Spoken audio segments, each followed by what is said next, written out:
I cut off your arms and I cut off your legs, would you still love me? Oh, thank you, post-woke world. Hold on. First off, that's too many syllables to be describing the head person in charge, okay? So just drop all that. Just say the ringleader, the boss. There you go. Central scrutinizer, like On the radio. sell it. That's what I want that lady to do. I want you, that woman that was talking, I want you to sell that second word. Good luck to you. Like, talking about draining their fluids in a manhole. What? I Like, never said that. bro. I came across a very interesting video on YouTube from a channel known as Post Woke World. And I ran across something last night that I think everybody should listen to. It's called Post Woke World. Everything this person has heard matches exist, so I have to run it. I don't know this gal. She is just doing this to do it. I ran across her channel last night. And when is she having a hard time? Between 2:20 and 2:30. The 2 o'clock hour will forever be a dark fucking hour. Sounds like pain. The night bursts into flame.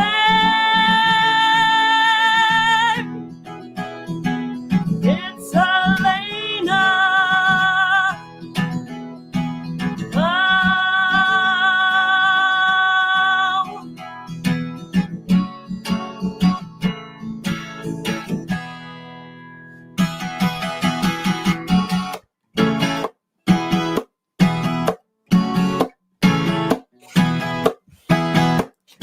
If I cut off your arms and I cut off your legs, would you still love me anyway? There's a spot on the floor where your limbs used to be, and I close the door on my fantasy. Why don't you love me anyway? Why don't you love me anyway? Why don't you love me anyway?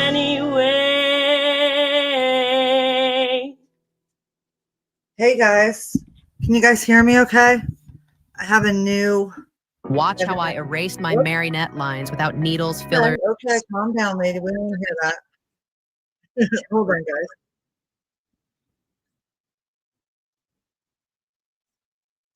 guys. Okay, there we go. Thank you.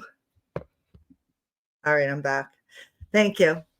That's so funny. I was just laughing at the commercial because I don't know what kind of commercials you guys get. Like, I don't know what kind of ads the AI and, the surveillance system and algorithm you're in, but I get some really weird shit. And one of the things that I get like all the time, and it's so fucking annoying to me, is they're recommending Tai Chi walking. Okay. They're like, Tai Chi walking. You should try Tai Chi walking. And inevitably in every one of these commercials where they're trying to convince me that I need to Tai Chi walk for my health, there's a man that's Asian, typically half naked, like from the waist up, and he's being interviewed on a podcast, where he's sitting at a desk with, and shit. And there's a woman who's like, I guess, my age type woman asking him questions about how do you stay fit and how does it, what do we do? And they're like, Tai Chi walking. And I'm like, if I hear Tai Chi walking one more time, like I'm just gonna go, what? Just like throat somebody, like boop, like that. Like, what the fuck is Tai Chi walking? Okay. I'm genuinely like curious if anybody knows what the fuck it is. It you're thoughtfully walking with every step and that's supposed to somehow magically be better? The guy's like, the reason you have trouble losing weight is because you're walking all wrong. You need to do Tai Chi walking. I'm like, why is this shit in my algorithm, man? Like, come on. I don't want this shit in my algorithm. Okay. I just don't. I don't. All right. Sorry. Just had to go off on a stupid tangent.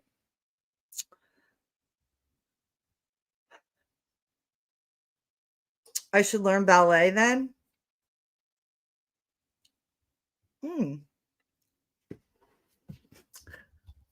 All right. So let me I'm going to drop a link here for Eric. One second. Hold on. There we go. Okay. Take this. Command V. Okay, there we go. All right, that's for Eric. If you want to add that, or other people, we can have people join up after Eric. I just want to start with one person for now. Yeah, so there's just so much going on, and one of the things that I noticed is that hold on, I just want to move this. One of the things that I noticed is there's a lot of people sort of saying, hey, what's wrong with us asking questions, right? And so it's not just referring to the Idaho 4 case, it's referring to, the Charlie Kirk case as well. So I don't know if you guys have been following the Charlie Kirk, assassination or anything like that, but there are a lot of questions, whether you're a conspiracy theorist or not. Like, I don't think it's a conspiracy theorist to ask questions about, something when it seems off, right? Or it seems odd. And unfortunately, from the jump, that seemed off to me. And so now we have people like Candace Owens, who are investigating it. And the thing about it is, this is one of the tactics they always use when you find things to be unusual. Hold on, let me just add here. Add to the stage. Okay. Hi, Eric. Hey, hello. Can you hear me? Hi, how are you? Good. How are you? Good. So I don't know if you heard what I was just talking about, but the way that they always try to shame people when we ask questions that are completely legitimate, right? But the way they try to shame us is, oh, we're harming the victims, right? Or we're harming the family, right? And they do this in Idaho 4. They did it in Newtown. They do it in all of these types of things where the public has genuine concerns and questions about what has transpired. And it's very clear at this point, I think most of us have seen this, that people are hired, whether it's on YouTube or mainstream media. That's their job, really, mainstream media. But on YouTube, too, they hire people. Some of these people are paid to be here to question our sanity, to make us try to feel bad because we're asking a question and how dare we, or or to just simply monitor us, right? We have these people in our chats, their follow, whoever these are, whatever these people are, right? See, I think it's important to recognize that.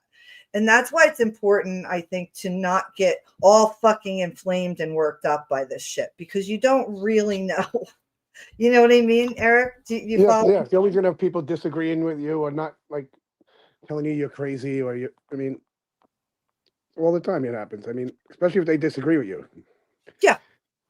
The first thing that they do when they disagree with you is either, oh, you're a conspiracy theorist, or you're nuts, or they make some kind of comment like that. But the problem at this point, I feel like, is it's been overused, right? Like, all of these terms have been overused, and they haven't been used meaningfully, and so now they've lost their meaning. Do you know what I mean? Yeah, exactly. No, Like 100%. racism, right? Like, people have called everyone and their mother a racist, and I'm not saying that racism doesn't exist, right? I'm positive it does, and I'm positive they're racist, right? Because I've seen people like that, and I've addressed it when I have. But they have called everyone, and when I say they, I mean mainstream media, I mean liberals, I mean, just, you know what I mean? It's like a cultural sort of thing. And to the point where people become afraid to ask a genuine question that is not racist whatsoever, or sexist, right? Or, they've made men feel bad about just simply being men, right, Eric? I mean, does that? 100%. Like they have. Yeah, or just like what political party you like. People like people are afraid to say it. Like, say afraid what's going to happen, what people are going to say, or how you're going to be judged. Right. And it just continues to get worse. And it's just so I was reading about, because clearly something's happening, right? Because this is not normal. Anybody that's been around for, I don't know, probably at least 30 years, maybe 40, whatever, knows this is not normal, right? And so I looked up the stages of societal collapse. Okay. And I'm not trying to scare anybody, but I mean, I'm just a realist, right? As much as I'm an idealist, I also like to know what to kind of expect. And I kind of see things where they're going. But it doesn't mean that it's written in stone. You know what I mean, Eric? Like, don't you feel that way too? Like, yeah, like things, Exactly. Yeah. But I mean, everyone should have their opinion and they should be not scared to voice it. I mean, right. Like, we have to talk about it because I feel like being afraid to talk about these things is what they want, right? They want us to be afraid so that we're suspicious of others. We don't want to be hold on for 1 minute. They're suspicious of others. They don't want people to take advantage, and it's a lot of it is well, I personally, I think all of it is just an operation by the government to divide us so they can conquer us more easily. What do you think of that? Yeah, I agree with that. I just think they want us to listen to what they say, and that's it. That's only one way. What we say is right, and you're not allowed to have an opinion, or you're crazy, or we could talk about you if you do, and they don't. Right. Like, for example, like 9/11, right? 9/11, people can say, like, here's the thing. The reason why I now am more confident in some of my opinions is because I've kept journals over the years and I've had feelings and predictions about things that might occur, right? Or things that happened that I didn't believe in. And like, a lot of the things, and I'm not the only one that felt this way. I'm just saying, like, I am one of that, like maybe 20% of the people that see it.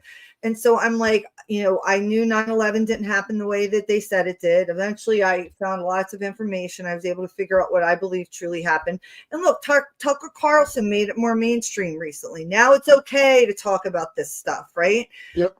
The same thing with January 6th. I knew immediately on January 6th that there was not an actual insurrection. It was a, quote, LARP. Like, it was so obvious to me. I don't know about anybody else, but when I was looking at it, it was so obvious to me that it were a bunch of feds trying to set people up. Like, it was comical, Yep. And so now that's also come out that it was completely staged.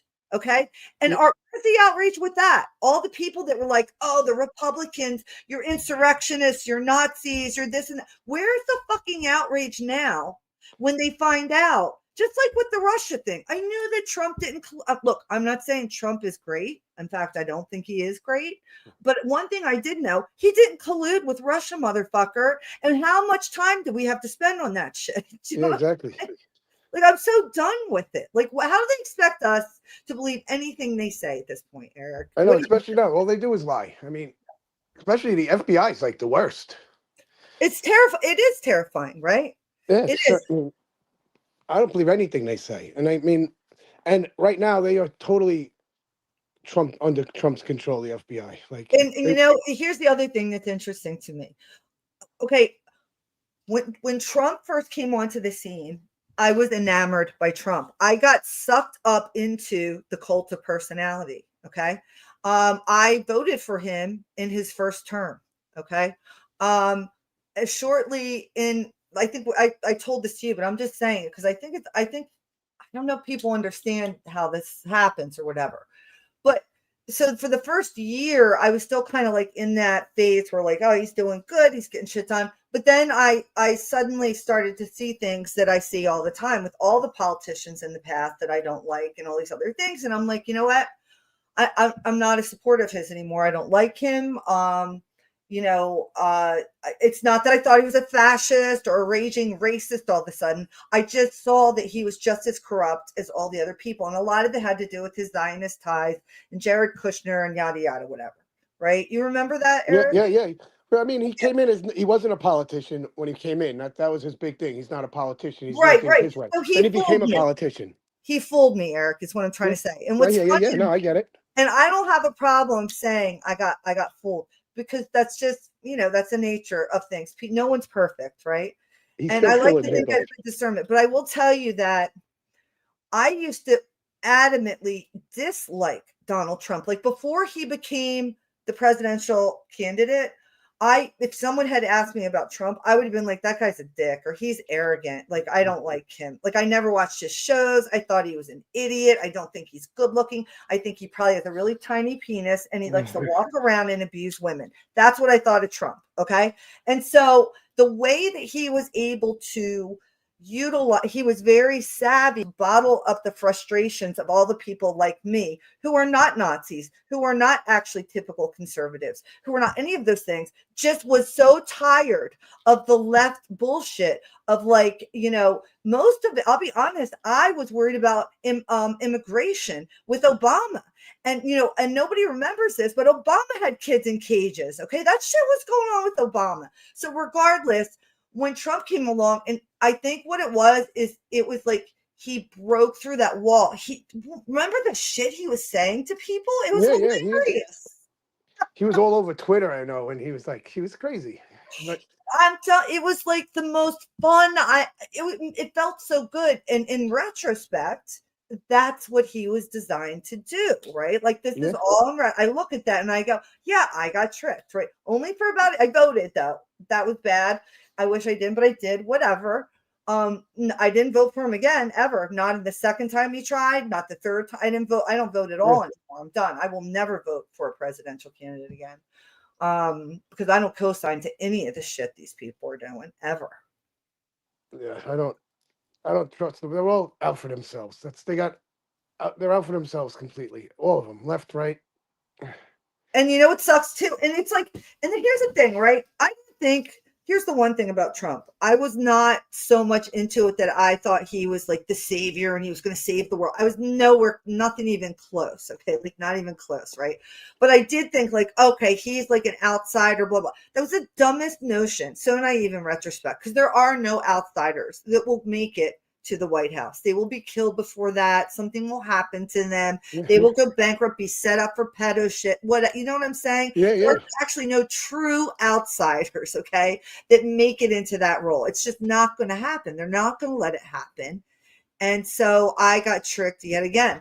And that's what makes me worry more about Trump. And I'll tell you why. Because I got tricked, because my discernment was thrown off, and I had to keep going back and forth with why I felt like he was a good man, but also a terrible man.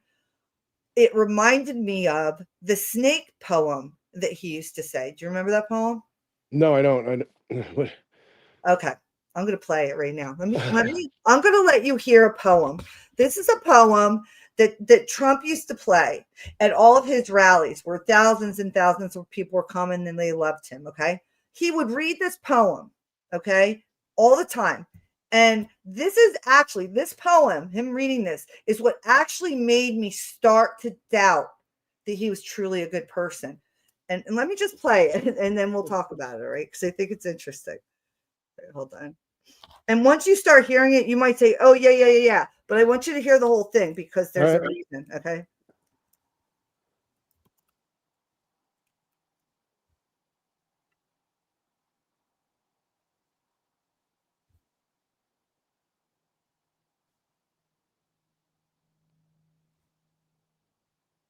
Okay, here we go.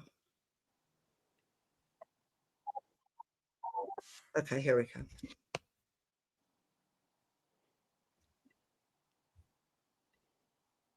All right, I'm going to add this up here.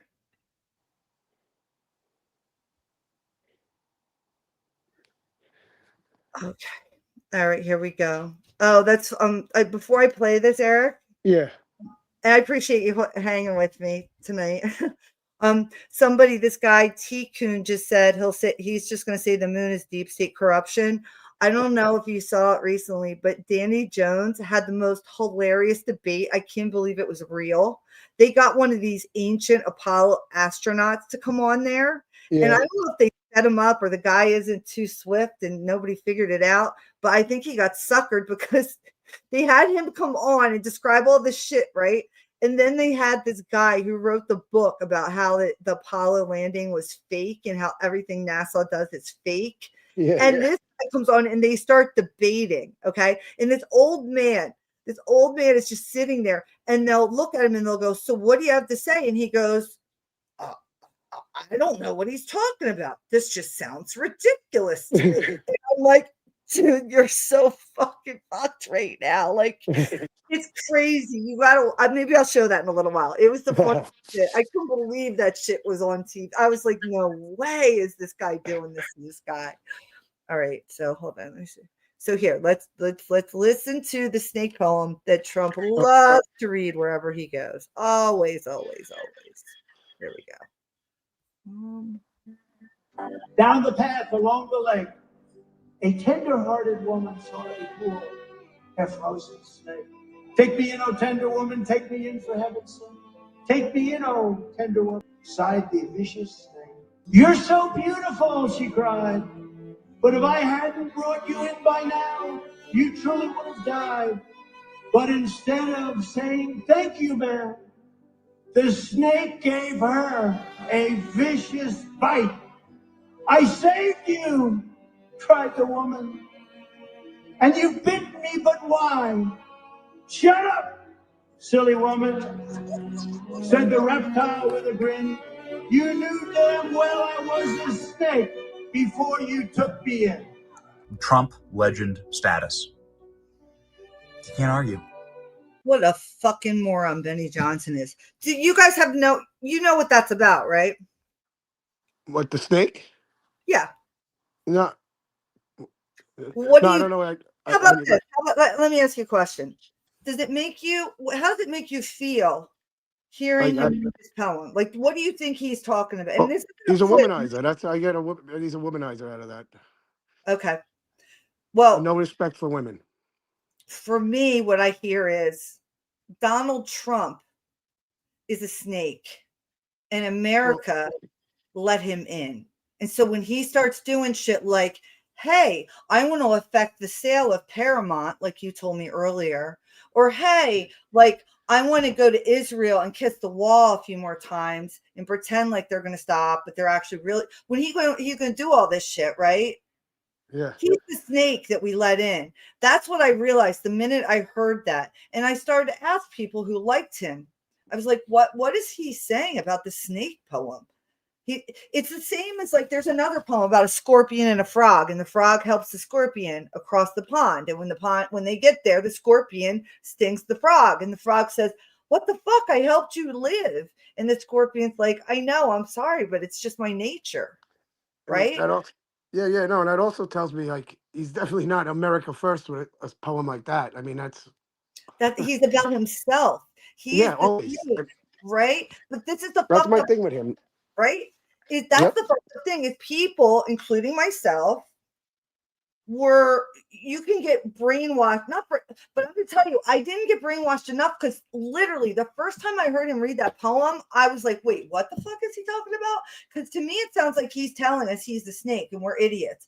And people were like, oh no, he's talking about immigrants. He's talking about immigration. That was like the sideline. If you look it up, some things will say he's referring to immigration, which honestly I think isn't no better. Okay, that's no better if he's talking about immigration. Okay, because that's a fucked up way to refer to immigrants, because not all immigrants are snakes. You know what I mean? And I don't like that, because that's how they dehumanize the Jews and other groups before they kill them. Do you know what I'm saying? Yeah. I don't. So now I understand why people think he's racist. I get that now. I never understood it before, but now I get it. But anyway. I don't know why would he use a woman now? Like, why do you have to bite a woman? Like, I don't know. Like, yeah, well, it was the old woman that helped him, because I guess he thinks, because women, technically, I mean, this is things women don't like to hear, but the truth is like, oh wait, I want to read this one before I forget. This is an interesting comment, but the truth is like, I think that he's an actor, I think he's just an actor. I don't know. I go back and forth. Sometimes I'm like, it did definitely seem shocking to mainstream media. Like their shock did definitely seem authentic and genuine when he won. Like I can't say it didn't. Like that would be way too good acting on every station. People were crying. Do you remember when he won the first time? Yeah. So like what do you believe? Like he genuinely shook up the like or because it's so hard, like it's so hard for me to believe that like not like clearly he's chosen. Like You want to hear my theory? yeah. He knew they fixed it. He knew they fixed it when he won, and that's why he knew they fixed it when he lost. Oh, because he didn't think he was gonna win. Remember? You're right. It was fixed, and then they fixed it, and then they knew when he lost, they fixed it. So that's my theory on it. I mean, I like that. He learned the system. He Yep. learned the system because he is an outsider of that system. It doesn't make him any less of a fucking elite bloodline. he doesn't care. Now it affected him, so he wants to exploit it because it Yeah. affected him. Yeah. No, 100%. He's all about his own ego. You know, Yep. he's just all about his own ego. And Melania is just smarter and knows how to handle it. That's all that shit is. That's all that shit is because she I admire her and respect her. I got a whole theory on her too. Tell I think that he got her from Epstein. Oh yeah, they do have that picture too. He bought her from Epstein, or bought it, whatever, acquired her. Yeah. Hold on for a minute. I just want to say one thing. I agree. That's a possibility. She's also of Russian descent. And I don't know if you know this, but her parents, particularly her father, is a registered communist in Russia. Yeah, I heard people talking about they should deport her parents. Yeah. I mean, look, Trump has gone too far with that too. He should have I was for securing the border, right? Whoops. I don't know who Jay Butter is, but they're trying to join the but anyway, I'm just going to keep talking for a second. So I don't know, like, fuck, I got distracted now. What were we just talking about? Melania, her parents. Oh, her parents. Yeah. Like, and Trump and how far he's gone with immigration. Like, yeah. People calling him a fascist and a dictator. Like, yeah, like I see now why they were saying things like that because he keeps talking about a third term. He's doing these crazy decisions and stuff. And like, it's like, okay, well, yeah, like you guys just you saw the pattern before I did. That's the way I look at that. You know what I mean? Yeah. But they didn't see the pattern in their own party with Obama. They didn't see what the destruction Obama was doing that I saw. And I didn't complain about it. I'm not one of those people that I'm going to walk around and bitch about. Like when Biden was in office, I didn't walk around and complain about it. Like I was just like, gotta suck it up for 4 years. You know what I mean? Yep. But hold on for 1 minute here. Jay Butter, I'm not sure who you are, and I have not seen you in my chat a lot. So I'm going to kick you out. And if you want to just like make a few comments in the chat, let me know what you want to do, what you want to talk about. Okay. Because okay, Jay left. Thanks, Jay. You're welcome to come up, Jay. I just don't know you. So just, say hello. Okay. So, all right, so this is what I wanted to show you next, okay? It is about Tucker Carlson. This is great. I don't know if he's controlled opposition or not, but I love him. I seen him on today. I seen him do something today. Yeah, you probably saw what I'm about to show. Theo Von? Huh? On Theo Von? No, well, that was hilarious. Theo Von's hilarious, and I love Theo Von, but that was good. Yeah, I saw that. But here, check this out. Hold on for 1 minute. He called out the FBI on that, though. Yeah, he did. All right, hold on. I'm just going to put on Erica. Where is it? Oh, this one I could go. Oh, I could rag on her all day. She's like really something else, man. All right, hold on for 1 second.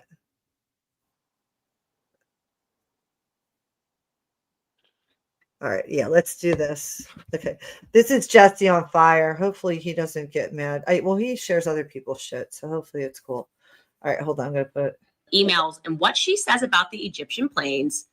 I'm sorry, not going to lie. It's a little suspicious. It's weird. It's a weird response.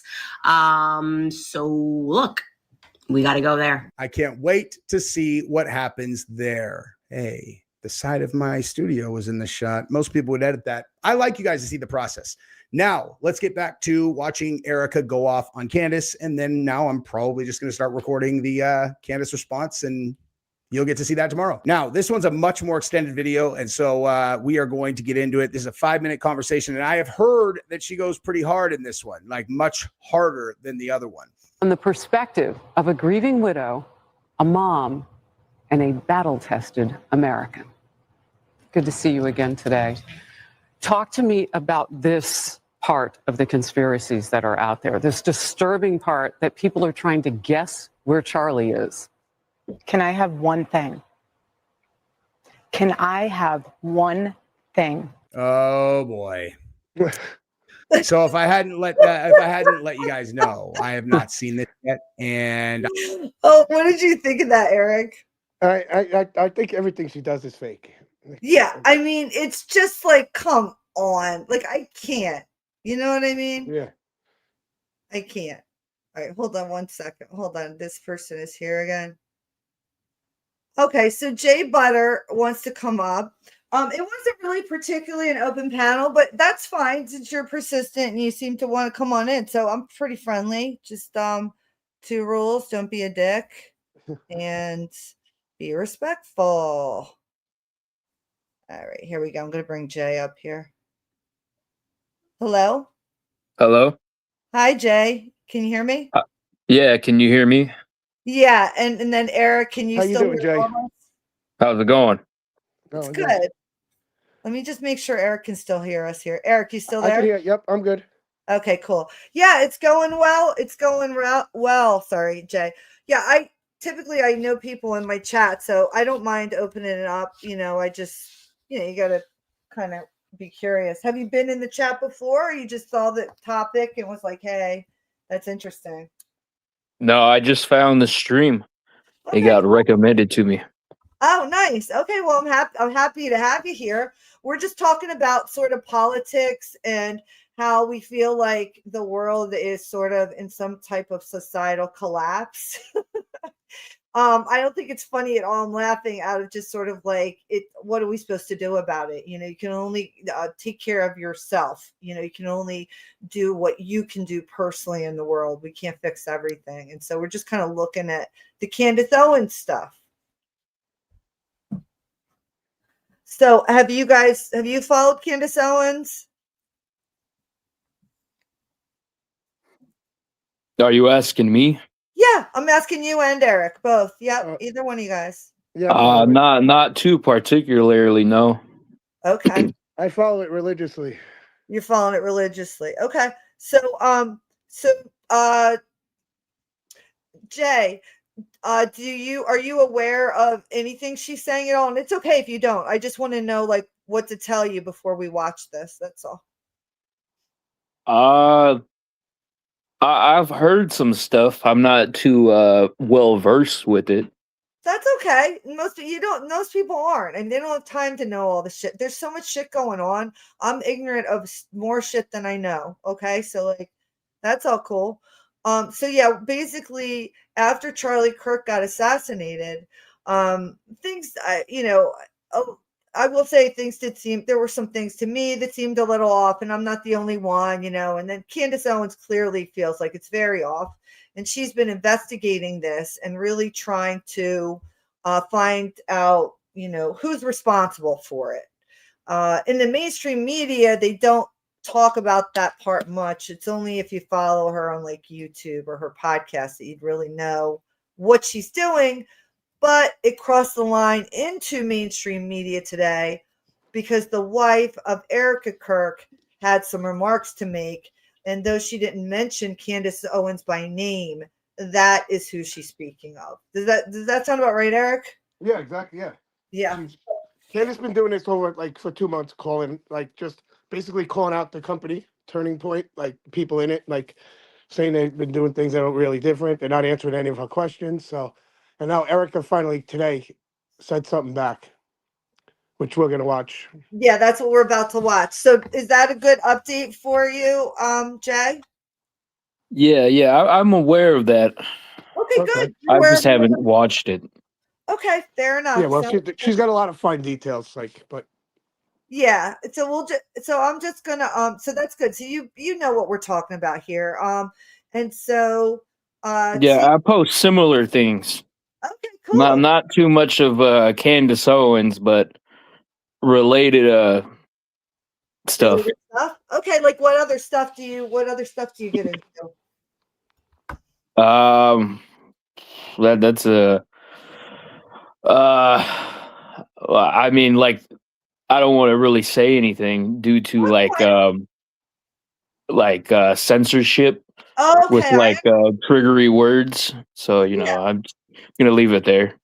that's fair. I mean, you what, politics? cool, but we don't. We're on the, No, not well, kind of, but not necessarily. I mean, that plays into it, but not its in entirety. what was the question you asked him? I didn't hear it, I Eric. said what it was. If it was politics, then you didn't want to talk. Oh, yeah. I gotcha. Yeah, I mean, there's politics, and then there's like, there's a lot of offshoots of that go into different things and stuff. So, I've had some discussions on this. You could look at my page if you would like to see this the stuff, but I'm not gonna specifically name it. Yeah, that's fair enough. No problem. I'll take it out. I'll check it out. I just was, just kind of trying to feel you out what's going on.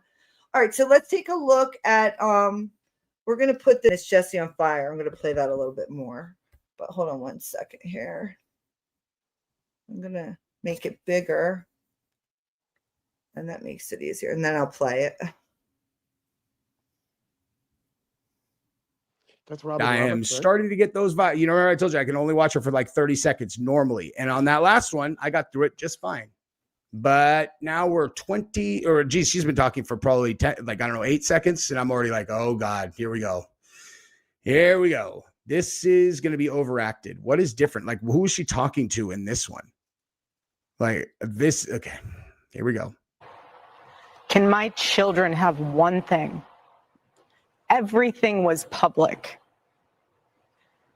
We will be building the most beautiful memorial for my husband at Turning Point USA, and it will be for the world to see, and it will be spectacular, and it will have basically museum style for our Charlie, for my Charlie.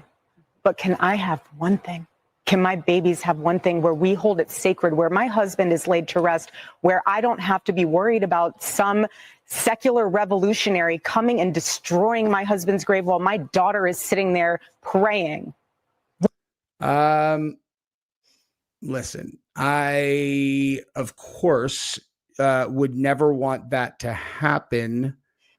But I'm like, is the implication that someone coming and just desecrating his thing is like, is she talking about the leftists potentially? Yeah. So what did you think of that? Yeah, I guess once no one messing on his grave, I guess. Yeah, like go spray painting it or whatever they could do to it. Ripping out the flowers. I guess. I mean, right. I get that. I mean, that makes sense. I feel like I don't know, like I feel like this is a problem that must have been solved already, because he's not the first high figure person to die, right? Like George Bush's grave, right? Like we could probably figure out where that is, right? Yeah. What do they do so people don't go do all kinds of shit to George Bush's grave, right? Yeah, exactly. I don't think people are gonna go in there at night when I mean, I don't. Yeah, well, what are they gonna do? Dig them up? I mean, bullshit. How much can you do to a grave? Right, and also like it sounds like you can put cameras. What do you think, Jay? What do you think about this? I don't really have an opinion. Fair enough. That's fair enough. And you know what else I think? I think if it's bullshit, this is what you're gonna say. Right. Well, that's what I'm saying. What I'm saying is like what she's saying. Unfortunately, no matter what she's saying, the energy that I'm picking up off of this woman is that she's not being honest, and it's not matching. And it's I don't even know what to say. It's just very uncomfortable. And I know I'm not the only person that feels that way. So, Is this a truther stream? What is the channel topic? well, the channel topic was just talking about different stuff, true crime. Who thinks he's full of shit? Yeah, and whatever. We just talk about whatever. It's kind of like a But free. you're allowed to say she's not.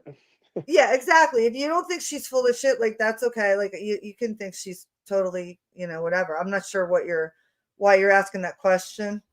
In particular. The description in my channel is like if you look at it, you can read it. It tells you like kind of what we do over here. All right. So Like, all do you right. think Tyler Robinson just shot Charlie? Can I plug my channel? I'm sorry? Can I plug my channel? Sure, you can plug your channel and then we're gonna go on with what we're talking about. All right, yo, yeah. All right, I appreciate that. It's the Sacramento Truth Movement. Okay. If anybody wants to check that out. Okay. I think it shows my name right here on the screen. It did before. It just said J, but now I see Sacramento Truth. So yeah, we'll if anybody wants to check it out, we will definitely, definitely people should go ahead and do that. But we're gonna move on with the rest of the stream now. So I appreciate you coming by. For sure. All right. Take care. All right, so let's get back to this. Yeah. Like again, maybe I am missing this because the framing was, if she's talking about leftists that like would actually go and desecrate this, and she's like, these people are animals. I totally agree with that. I mean, of course I agree with that. Anybody who would desecrate anyone's grave is a lunatic psychopath. If you're a gun owner searching for the perfect gift for yourself or a loved one this holiday, then you're going to want to get this right here. This is the Laser Strike Enhanced Targeting System, and it is dry fire on steroids. It's super easy to work. All right, cool. One thing. This is my husband. Yes, he was Charlie Kirk to the world, and I know so many people love my husband, and I am grateful for that. But this is my husband, and I want to be able to have one thing left that is sacred to our family, to my in-laws, to my babies, and to my parents. One thing. And you want the one thing to be a big thing you build at TPUSA? Okay, so I'm just going to tell a very short story here. Okay, so when my uncle died, devastating. He was very young. He was like very young. He was only like few years older than I am now, actually, when he died. And this was like 18 years ago.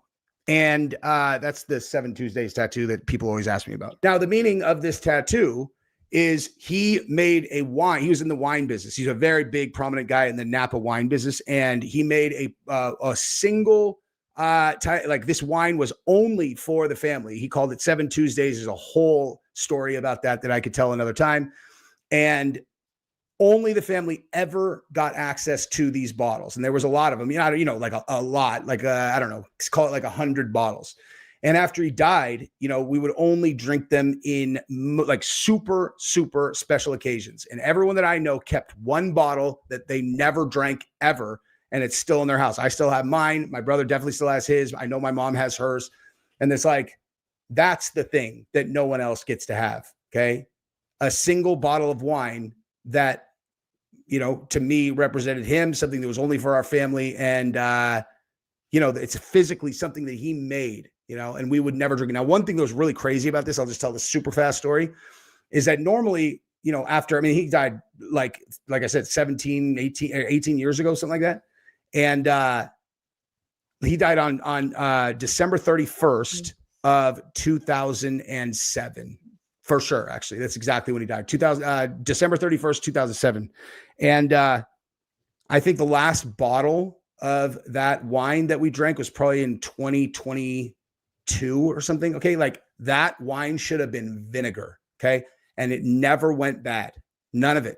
Like it never went bad. Every time we opened it, it tasted exactly the same as it always did. I always found that very weird. Like we didn't do anything to take care of it. It was just like room temperature, because like we're not like big we're not like big wine people.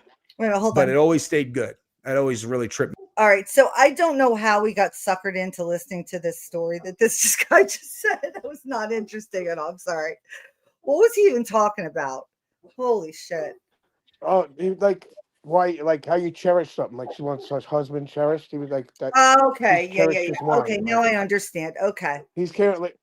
He's comparing a bottle of wine to the mausoleum she wants to make or something like I that. understand. Okay. Yeah, it is kind of odd the way that she's delivering it. I feel like it's a B movie actress. I mean, that's just the vibes I get from her. It doesn't seem authentic at all or genuine. Her whole act. That's her whole act. Yeah. Yeah. Love Giga, I beseech you on behalf of my daughter. Is that from Kill Bill? I tried to write it in the quote and in the thing, and they were like, that's spam or something. But yeah, the way she says Charlie is my husband, my Charlie, that bothered me before anyway. I heard her call him my Charlie a few times, and it just, I'm not even, I don't even know him personally, but it bothered me. Where are her kids? She's running around the world, and where are her kids? They don't have a father, and she's running around the world. Yep. No, I totally agree.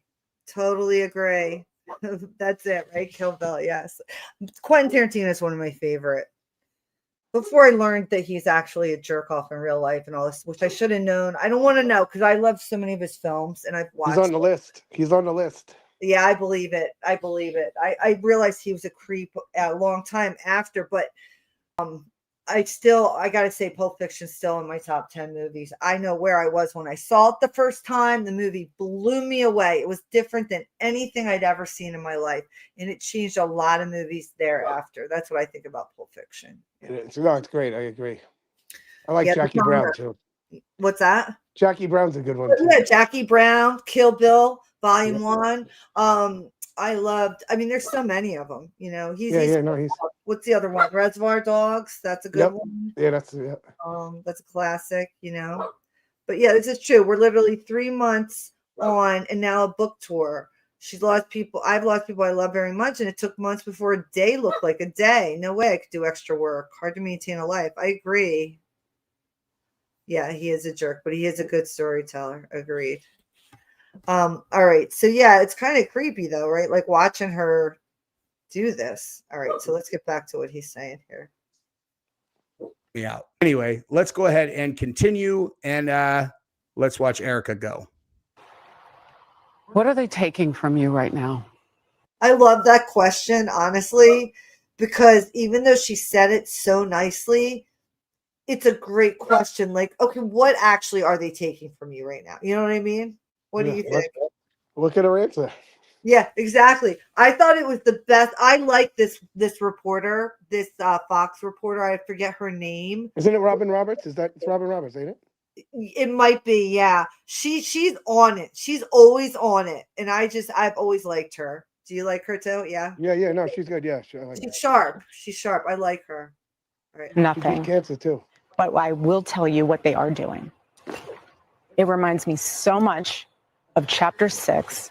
Of course, we're going to do a Bible verse now. Yeah. I don't have anything against Christians because I'm a Christian, but this is when you use Bible verse and emotion to answer a question like that, you're not being honest. What do you think?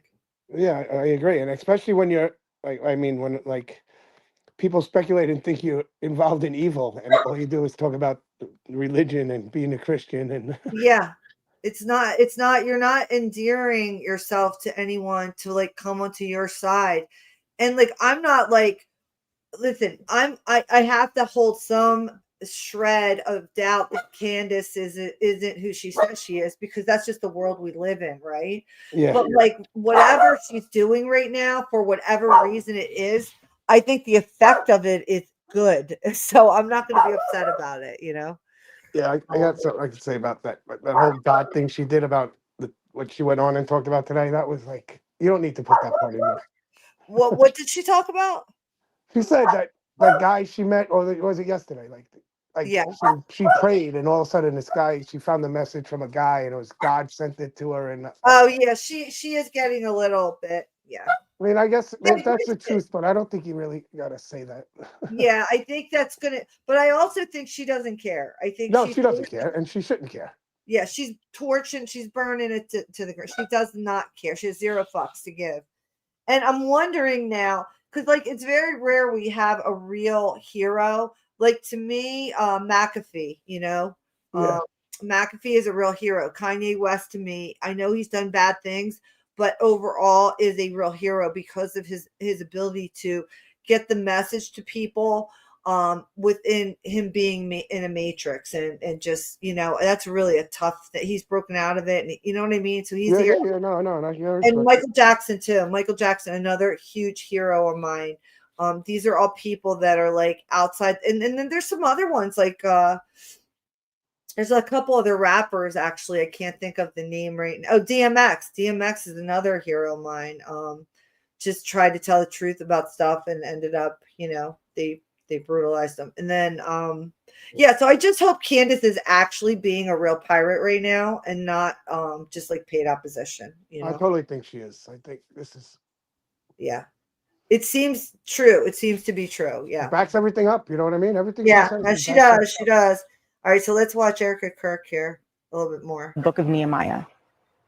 He is building a wall, and the townspeople are at the base of that hill saying, Nehemiah, calling him all these names, saying all these things, come on down. Every single time he had the same message 4 times in a row. I cannot come down. I am busy building. That is how I feel. I do not have time to address the noise. My silence does not mean that I am complacent. My silence does not mean that somehow. She meant complicit, not complacent, by the way. Sorry. I just had And also, she's been doing a million interviews. You're facing. Yeah, exactly. And her saying, and she's saying she's a builder and she's at the top of some wall building some great thing. But like at the end of the day, she just allegedly lost the love of her fucking life, who they definitely made it seem like it was a fairy tale fucking marriage. And, you know, she's walking around like, you know, angry that people have questions. I would have thought that she would come, like in my mind, I would come on and be like, hey guys, look, these are the answers you're looking for. Like I have this and I don't know that. So I'm like, that's what people are upset about. You know what I mean? Also, you on national TV, you said, I forgive the guy who killed her husband. You know? Yeah, like within days. So When what, you don't forgive everybody? You forgive the guy who killed your husband, but everyone else is you're mad at? Like, I don't get that. exactly. Yeah, exactly. Like you're so mad. You're so mad at Candace because oh, and did you see Tim Pool? That was hilarious. Oh yeah, that guy's a clown. And Candace used a word for him that I thought was so funny. I had to write it down because I didn't want to forget it because it was so funny. She said she called him big estrogen energy. I was like, that's such a fucking great word for him because that's what he is. He's acting like a woman, like he's screaming, and he called her a freaking "see you next Tuesday." I'm like, why are you? What the fuck did she do to you, pal? Like, I can't stand Shapiro either. Oh, me neither. I can't stand him either. I can't. No. All right, Turning Point USA and all of the handpicked staff that loved my husband and my husband loved them is somehow in on it. We are busy building. And you know what I thought? I thought these people, we are all grieving in our own way. And they are trying to find the answer to something that happened that was so evil. At the end. They are trying so hard. And I get that. We're doing the same. Anytime we hear a lead or anytime we hear anything, we send it to the authorities. Please dig into this. No rock will be unturned. I want justice for my husband. Wait, did you hear that Freudian slip? Yeah. She said, no rock will be unturned. Oh, okay. Because I thought you would not leave any rock unturned. I thought you would overturn all of the rocks. Yeah, exactly. None of them unturned. She's got a lot of Freudian slips here. She said the word complacent instead of complicit. She's not experienced for public. No, she's not. She's not at all. She definitely can't be a CEO. She's not being authentic in saying lines that they're either she's, you know, it's one of those things where she could just be another one of these MK Ultra kids. You know what I mean? Her mom seems to be the handler for her. There's a lot of weird shit going on in her background, you know? Yeah. Oh, yeah. She's got a past. Yeah. And so it just, you know. For myself, for my family, more than anyone else out there. So for me, you want to keep telling me to come down while we're building? I don't have time for that. But here's my. I thought that she was locked away and no one even let her have a device. I love Jesse on fire. Do you see his face? Yeah. Look at his face. He's like, I have questions. All right, let's see. I mean, I'm just repeating what they said. They said, like, I'm not trying to attack her. I'm not trying to attack anybody. I'm just saying they said that she went into hibernation and only came out for those like podcast appearances and stuff where everything about her energy made no sense. Turn my phone off. Right? Like, yeah, exactly. But somehow she seems to be knowing exactly what's going on here. she came out and she's like, okay, she'd go on stage and be all, this is what a sad person would look like. And then she's doing the show. This is what a sad person would look like. That's fucked up. Can you believe that's where we're at in this country? Like, we have people that I love it that YouTube isn't censoring this. I mean, I just can't believe they're not censoring this. You know what I'm saying? Yeah, they're learning. Well, that, or I mean, I don't know. I think they're just there's too much stuff to get to actually police. You know, it's crazy though. I don't know if you watched when I was doing the stream on Ryan Upchurch. Did you see that? Did you see the original one when they cut me off? Yes, I did. Yeah, that's never happened to me before, ever. You know how people are always like, oh, they're trying to like shut down my YouTube, or they're playing like, I've never had any problems with YouTube. You know what I mean? Like, YouTube isn't screwing me over. It's just, you just have to know, you have to do interesting things or be in the algorithm. That's it, right? It's Did like, he copyright you? What happened? Well, no, he didn't copyright me. It said, it flashed and it said, this stream was suspended due to a YouTube violation. Due to violation of YouTube rules. That's what it said. Violation of YouTube rules, right? So I was like, oh fuck, like, okay, like, why? I don't know why it's a problem. He had it up on his page for like 2 weeks or a week, right? Yeah. And so anyway, I immediately, like, once they shut it off, I deleted it, and then I deleted the entire stream, like everywhere, like on StreamYard, like everywhere. There's no sign of the original one. And then I just restarted another stream, and they never even sent me anything. Like, I didn't get a strike. Nothing was sent to me. It was kind of like, because I just shut it down like immediately, and I think it was like they were like happy that I did that. Like, I violated some rule though. Maybe he's not supposed to have that out. You know what I'm saying? Yeah. And No, I looked. Go ahead. I'm saying I looked into her orphanage thing. Uh-huh. Like where they said she was trafficking. It was more like they were people would go to them to like have kids and they didn't want them to like sell them. Like, oh my God. Her orphanage would like, I guess, broker to sale. Like that's my understanding of it. It's so disgusting. You know why? Well, it's so disgusting because the only reason a mother would do that is because she needs the money to feed her other kids, or she's worried the kid is going to be like brutalized or raped. Why not help the mother instead of? It's so disturbing to me. I'm just, anyway. Sorry. Go ahead. That's it. That's all I wanted. That was my understanding of it. Yeah, no, that's just it. Just makes me really upset. It just, yeah, and it's been going on. You know, it's just, these people are just unbelievable. Yeah. And she's like smiling and laughing on Charlie's podcast stage on his own set, where every single thing would remind you of him. Right. He's right. Like, don't you feel I'm the same way? Yeah, totally. Holy shit. Like, my best friend died when this was like someone who was like a sister to me. And like, you know, she was, I was 19, she was 18. And like, I genuinely don't even remember like her funeral or anything, because it was so like traumatic. And I haven't been back. I still haven't been back to her grave. And I only went back to her house once a couple years later. And it was hard.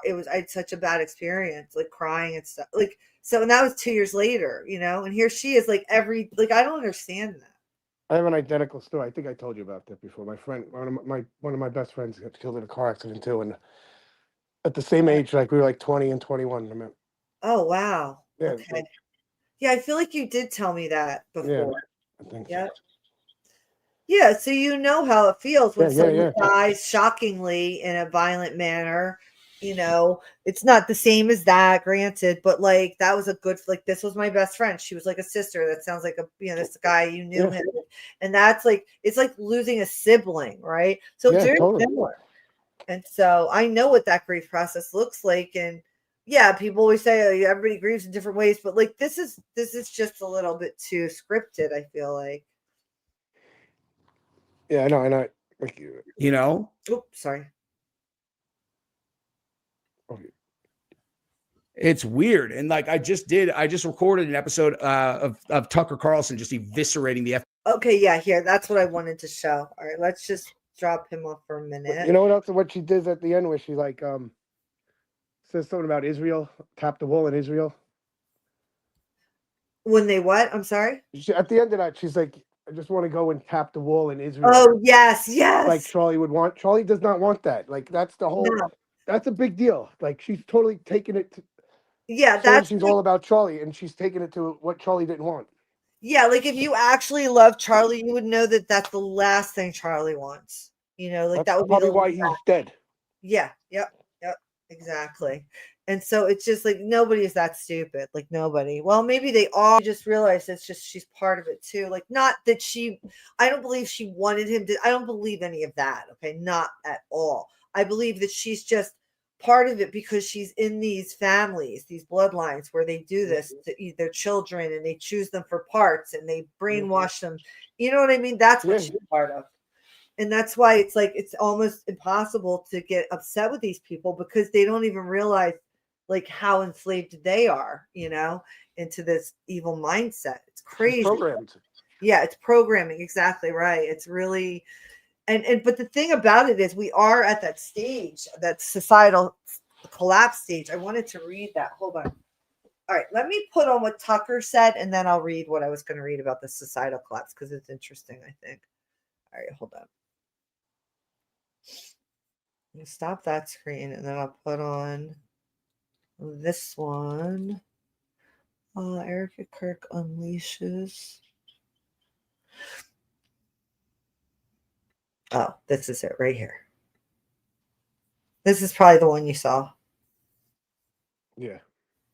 Charlie Kirk was murdered. I've really tried not to comment on the murder investigation in public, and it's not because I don't care. Of course, I love Charlie and knew him well since he was a teenager. But I haven't said anything about it. I really tried not to say anything about it. First, because I don't really know anything that everyone else doesn't know. I've asked around, but of course, how do you know what the truth is? But the other reason I haven't said anything is because I know personally a number of the people involved in what's now become a very large story. I know them really well. And I really think a lot of all of them on every side.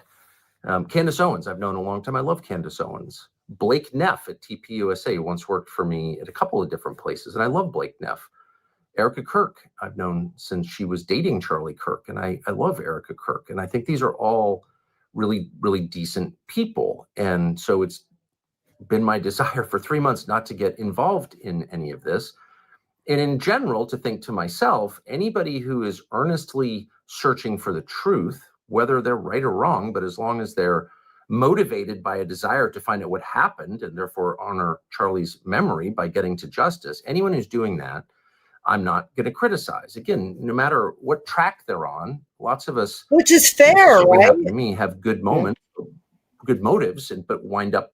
I mean, it's totally fair what he's saying here. In the wrong place, but it's a sincere mistake. So that definitely happens. I have done that, and so I've just wanted to stay out.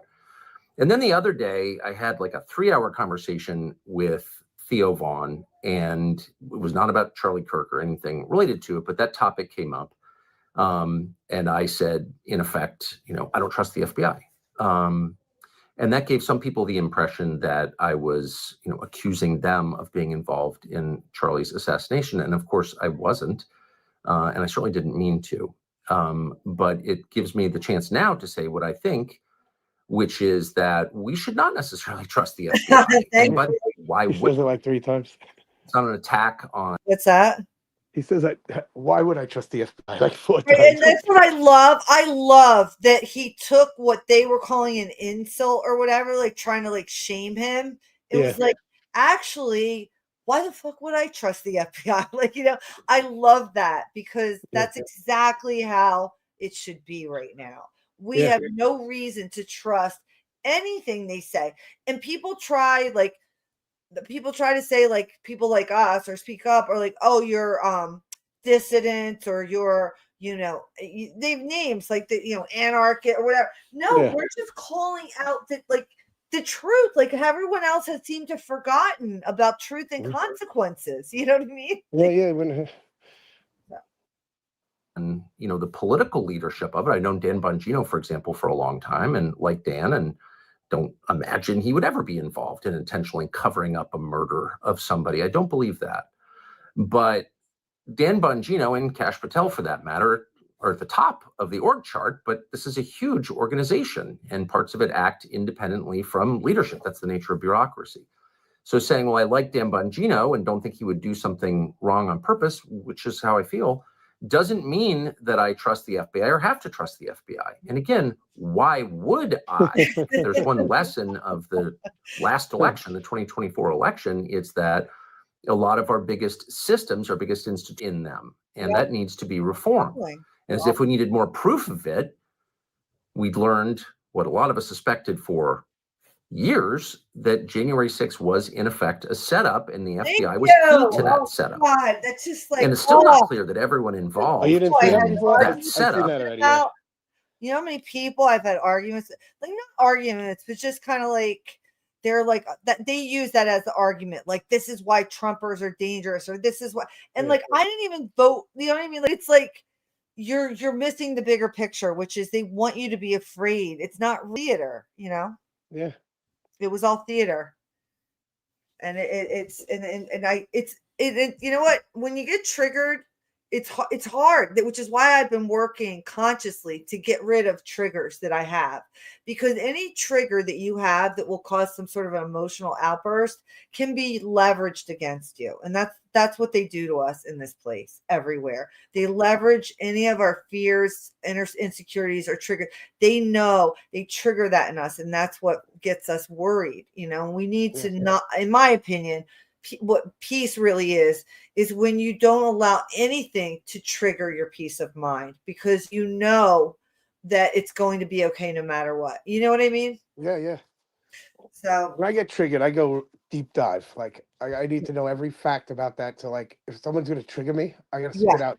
I gotta defend it. Exactly. And you know what? And that, to me, that's what critical thinkers do, because when and that's exactly right. And you know what? Sometimes I found out, Eric, that I'm all pumped up about something somebody said, and I go do deep dive. I'm going to prove them wrong, and I learned that they're fucking right. You know what I mean? Yeah. That they were actually right, and now I learned something, and now I go the other direction. You know what I'm saying? I got you. Yeah, I got you. And I think that's what people should be able to do if they have an open mind. But what people, I think in this day and age, I see a lot of is they get too attached to the idea that they're right. And so even if they get triggered, somebody says something, and even though that other person is actually telling the truth, they're so triggered that they can't even like come down and look and find out, like, what's going on. They just yell, you know what I'm saying? And it's like I had a guy on Facebook start talking all this shit about Candace, like calling her crazy, this and that. I'm like, do you watch her show? Like, do you even watch it? Do you know what you're talking about? Exactly. I'm like, or you just going with everyone else says? Right, exactly. And that's what I love to do too. And you don't even have to raise your voice to be nasty to these people. And why would you? It's more or less of a conversation or curiosity. I actually did that with Archaics. I always talk about Archaics. Yeah. And I was on I made some comment about him to do with something, and this person underneath me wrote, they made some kind of derogatory comment about him because he has a past that has to do with, he was in prison or whatever. And he said, he's like, he hides this or that. And I didn't get in the past, like that might have been something that triggered me because, why are you being a dick? But then I was like, no, like I'm going to educate him instead. So instead I just wrote back, well, and not even educated, it was the truth. I was like, I prefer to judge people by their actions and not by their past. And Jason has explained what happened and he takes full responsibility. So, I don't think that really has anything to do with his theory. You know what I mean? Yeah. And then the person wrote back to me and was like, they were nice. They were genuinely like, thank you, So it wasn't this big like thing about like, you're a piece of shit because I disagree with you type thing. That's where people immediately go, I feel like, right? Right. Well, anything. I wrote this whole big comment back with facts and everything, and he's like, "Oh, calm down, calm down." I'm like, "I am calm. This is a text message. Like, what do you think I'm?" Yeah, like calm down. Like, how do you know that I'm not in like an opium den right now in like fucking Tehran, like chilling out, get my balls rubbed? I mean, how does he know? He doesn't fucking know. And when I'm spitting out facts, I am calm because I know what I'm talking about. Exactly. I'm calm as a cucumber, motherfucker. Like, what do you mean? No, it's so funny. No, I don't like that either. When people are like, calm down, like now you're being condescending. Like, stop it. Stop it. There's no tone. It's just, I like to challenge people on their beliefs. And it's honestly, it's not even a challenge. It's more of a intellectual curiosity because I really feel like, and this is true of me too, right? Most people have these beliefs that they come up with and they don't want to change them. And when you ask them about the belief and why they believe that way, they can't tell you. And so they haven't even examined their That's own what pisses position. me off. What? I just be like, "You're out of your mind. You don't know what you're talking about." Yeah. Tell me. I write back. Tell me what to talk. Tell me Tell me something. Tell me what I don't know. Yeah. Please educate me. Yeah, like, and that's the thing. Now, I will be honest with you. I have been down the road where and this is just a piece of advice. Only because I used to, and I'm not saying you do this all the time, but I am just saying that I know how I used to feel when I would get into those kind of like spats with people online and stuff.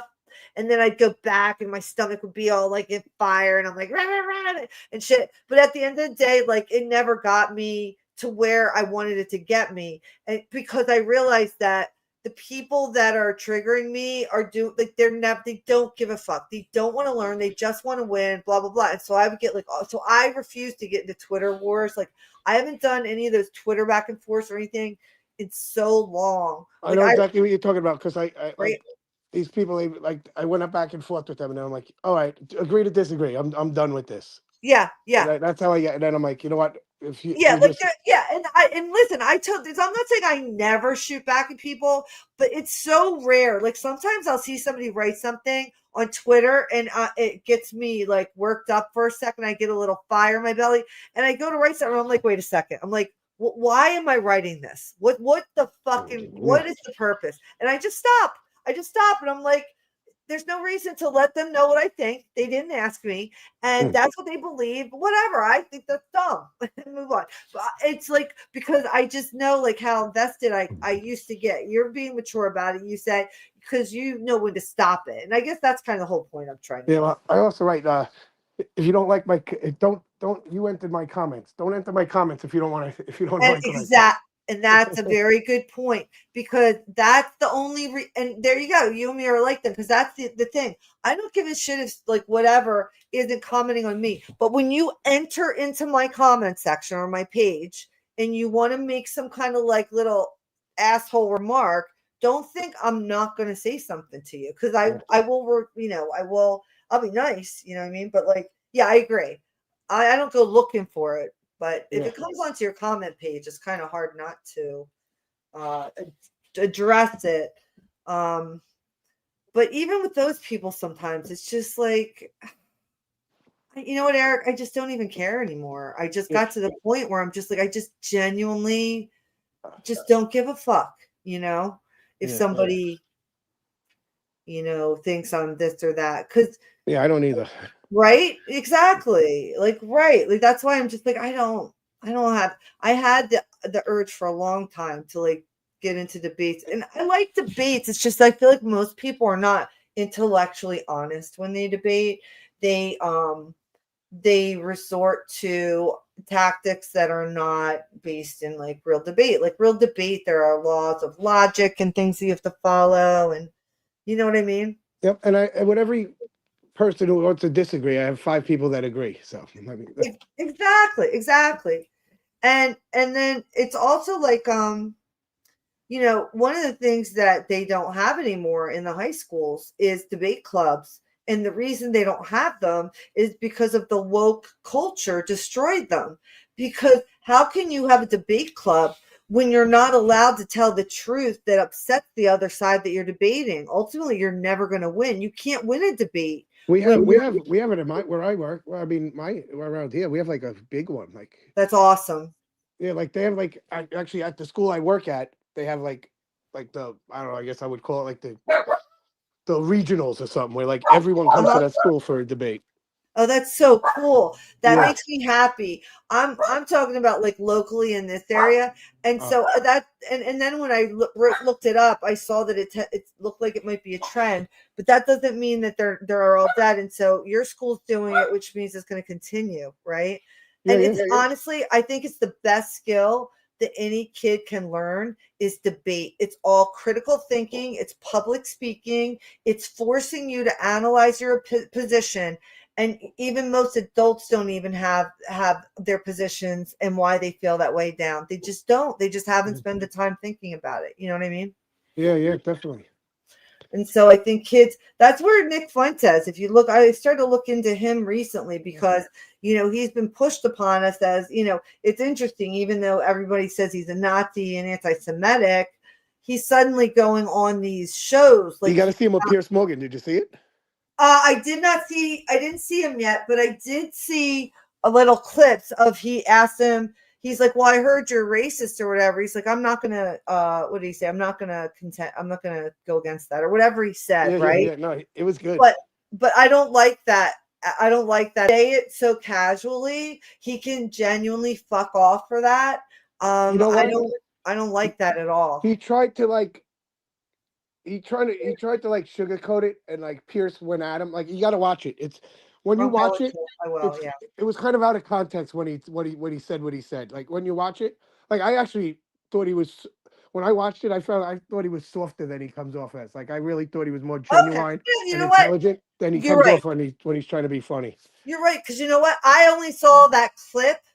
And so, and that's what they do with clips, right? They take it out of context and then you make a judgment. And that's what I made a judgment about him before. And then I've watched some of his shows and I'll tell you that I don't disagree with everything he says. There are some things he says, especially about women and young men and some of that shit that I'm like, I'm not with you there at all. Okay.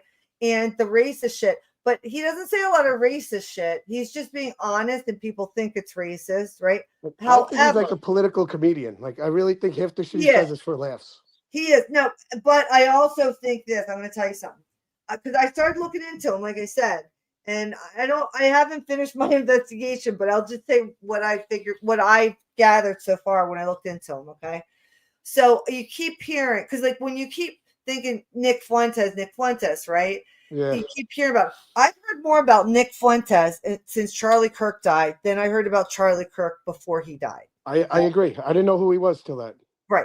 I the last time that Charlie Kirk was in the news that I personally paid attention to was legit when he and Candace went to that restaurant in Philadelphia that she shows where the press are following them and she tried to say that like they were being racist because she's a black woman, he's a white guy together. That's the last time I heard anything about Charlie Kirk before he was assassinated. And I remember seeing that thing that they showed. And that was back in like 2015, 16. And I remember thinking that's a setup that's bullshit, right? They're full of shit, right? And I remember thinking that the two of them were political operatives. That was my opinion all the way back then. Now, obviously, it's evolved, but all the point is that we got Nick Fuentes. So when I go and look at now that Charlie Kirk has been assassinated, I'm trying to find out information about his family, and it's damn near impossible. So I decided to look into Nick Fuentes now before something happens with him and it becomes impossible. You know what I mean? I got a theory on him too. Right. Well, if you look into his background, once again, just like Ben Shapiro, he has a twin sister. Yes, he does. Yep. And He also is very close with his sister, and he and his sister were both like number one in their debate team at school. They were number one. So he says that he's from this poor family, that his father's Mexican. His parents have genuinely made racial comments. Like they make racial comedy comments, I should You got to watch the one with Pierce Morgan. He gets into that. Okay, good. I definitely like to hear that. But I will tell you that the comments that his parents made, I knew that they were joking. They weren't genuinely being racist, like when I saw that, right? Yep. But I still think that it's an operative.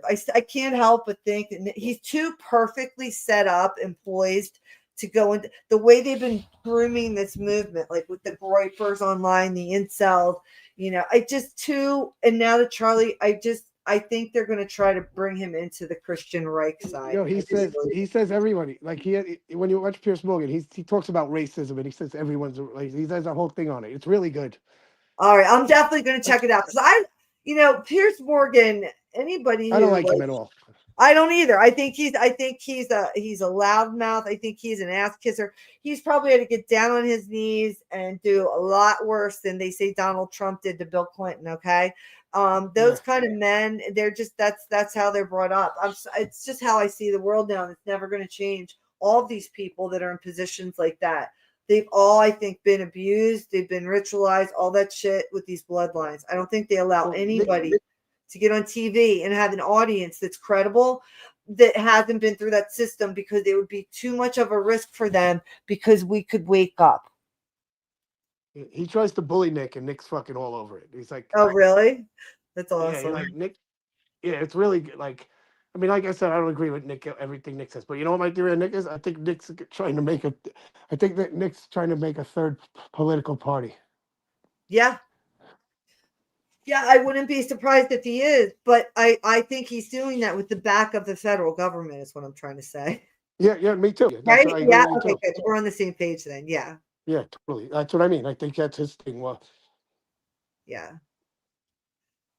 Somebody whoever's in the middle, like you know what I mean? Isn't happy with both parties. He's got a group like that. Well, yeah, and I also, people realize now that like we don't have two parties, that we have like a uniparty. I've heard it referred to pretty casually at this point, which I love, because this is shit that like I've been saying for 10 years, and other people too, not just me, but lots of people have been saying like this whole red, blue, left, right dynamic is just completely bullshit, guys. Like there is no reason to believe, because no matter who's in power, we still get fucked, right? Yeah. So like that's kind of, and like the way you can tell the way they're fucking us the hardest is the bill that they sign that are not partisan. So when both parties are all in on something, you got to look at it really hard, in my opinion, because that means it's a problem, because that means it's a power structure move, it's a surveillance move, it's another right taking away move, like all that shit. When it's Marjorie Taylor Greene's going to be in on it too. On the new party? That's my theory. I agree. No, I agree. I think she should. She came out of that whole QAnon thing, and like I hear a lot of shit from her. I don't really have an opinion because I never watched her talk, but I do think she has integrity, because she stood up and told Trump what's what. And I admire her for that. She knows it's a shit show. Yeah. But, most people won't stand up and say anything. Nope. No. They won't.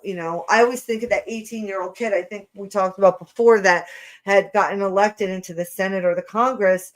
And he's a good-looking kid. He's like 18 or 19. And like that, when I saw him interviewed on this show, like a few years later, he looked like he had some kind of like, he didn't look well. He looked sick, like something had happened to him.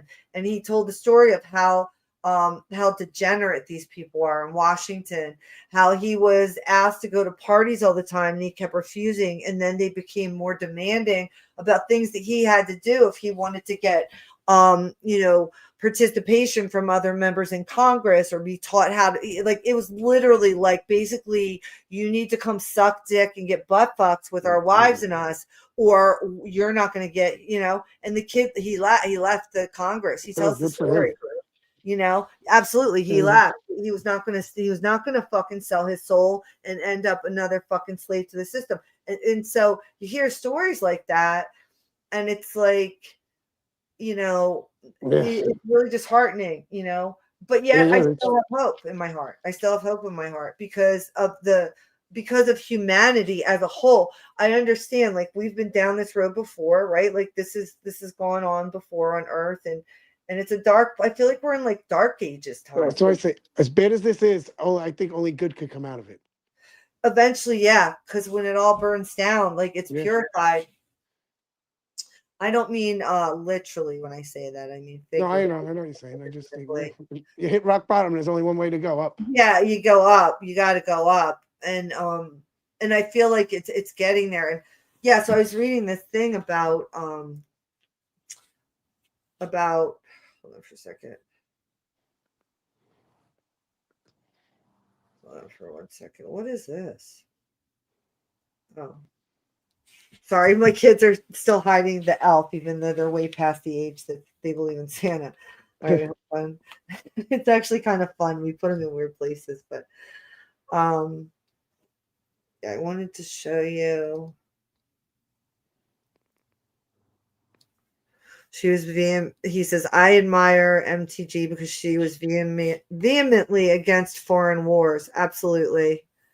I'm just here. I was talking to Maya about that, trying to explain the illusion of success when you make it big, even if you don't want to. You have given over your soul. There is no other way, I believe. Interesting.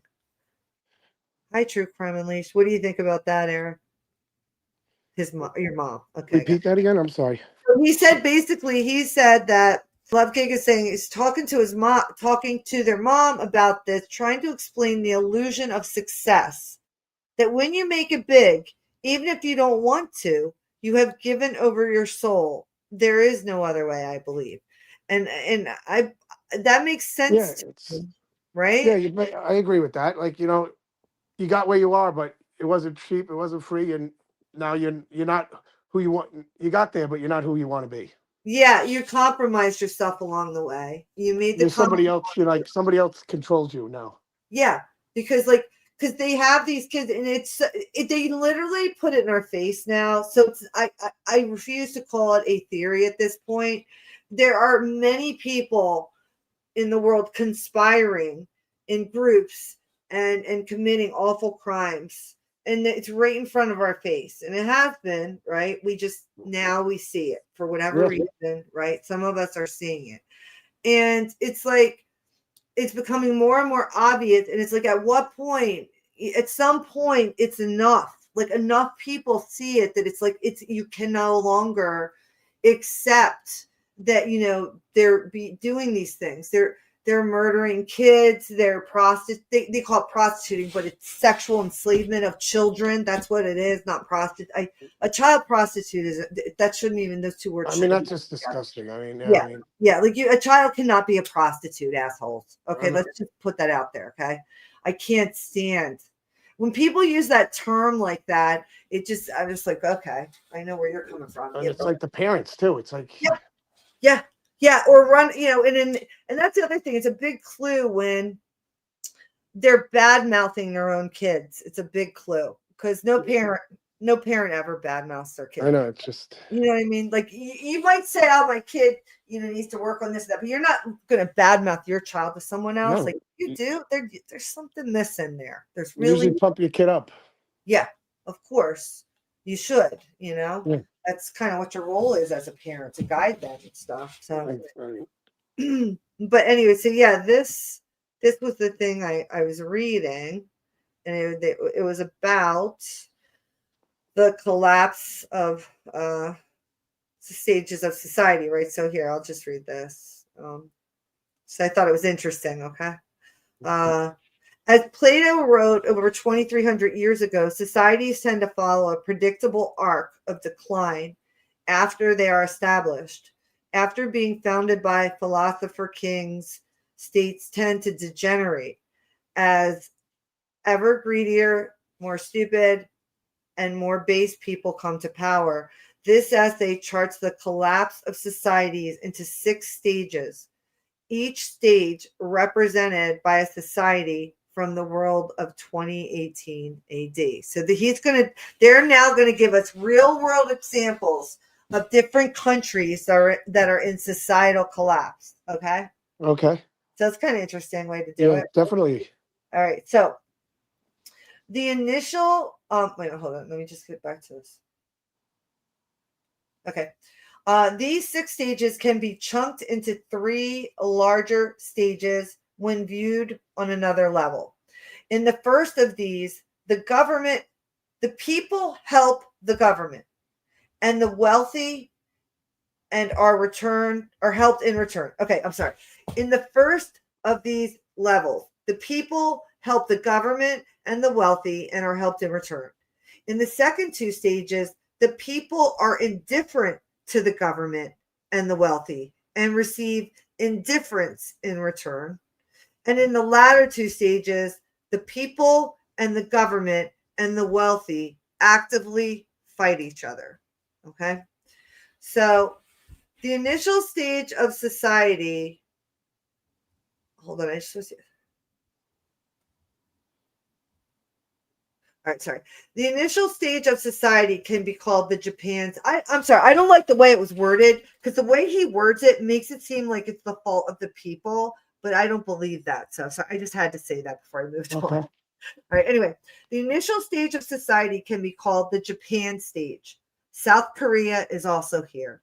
In this stage, there are extremely high levels of solidarity. For a member of, say, modern day Japan or South Korea, the entire nation might feel like one large extended family, where every new person you meet is like a cousin.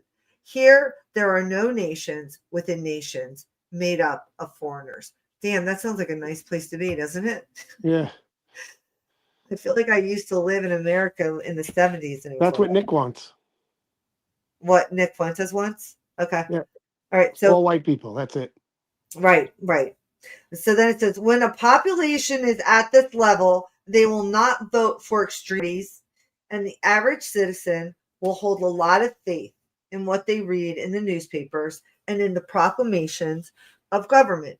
Political discussion is widely conducted without violence. People in these societies tend to walk around with smiles on their faces, unafraid of the future. I remember when it used to be like that. Do you remember that? Yeah, I don't know when it was honest. Well, when we walked around in America, it felt like shit was okay and it was going to be okay, right? Yeah. It was okay and it was going to be okay, you know? Yep. I mean, that's how you do when you're a kid. Yeah, exactly. Once you become 18, you start learning shit. Yeah, I mean, oh man, I'll never forget when I learned about political action committees. But Love Giga says he thinks many see, but don't talk about it because it's improper or uncomfortable. I agree with you, Boo Boo. Totally agree with you. And honestly, I'll be honest with you, that's really the whole reason I'm here. Like, that's what you opened the show with. You opened the show with that, yeah. Yeah. It's the whole reason I'm here, because I just want people to know that it's not normal what's happening right now. Okay. It's just not. And no matter how much, they want to make you believe it is, trust your intuition and what you're seeing, and don't trust the television set and the politicians, because they're not being honest. Right. And that's scary. I know it's scary because I came to this conclusion. I told you, since I got sober, so like 8 years I've really been like seeing this, and it's not, I've cried about it. I've mourned the loss of the systems that I used to think were, good. And, the worst breakup I went through was with my own now. So they're all breaking down though, every system, right? Yep, that's why they want to control Turning Point, because those kids are in college. They're just realizing what's going on, and they want to get in there at that age. And like Turning Point, they want to tell them the way it is, and that's why the Zionists are trying to get in there. Yeah, and it's so fucked because that's the other thing, right? So because I didn't know who Charlie Kirk was before he died, I wanted to find out before I formed any opinions, obviously, about what kind of person he was. Not that if I thought he was bad, I would have been like, good, I'm glad he died, because I'm not a soulless like zombie.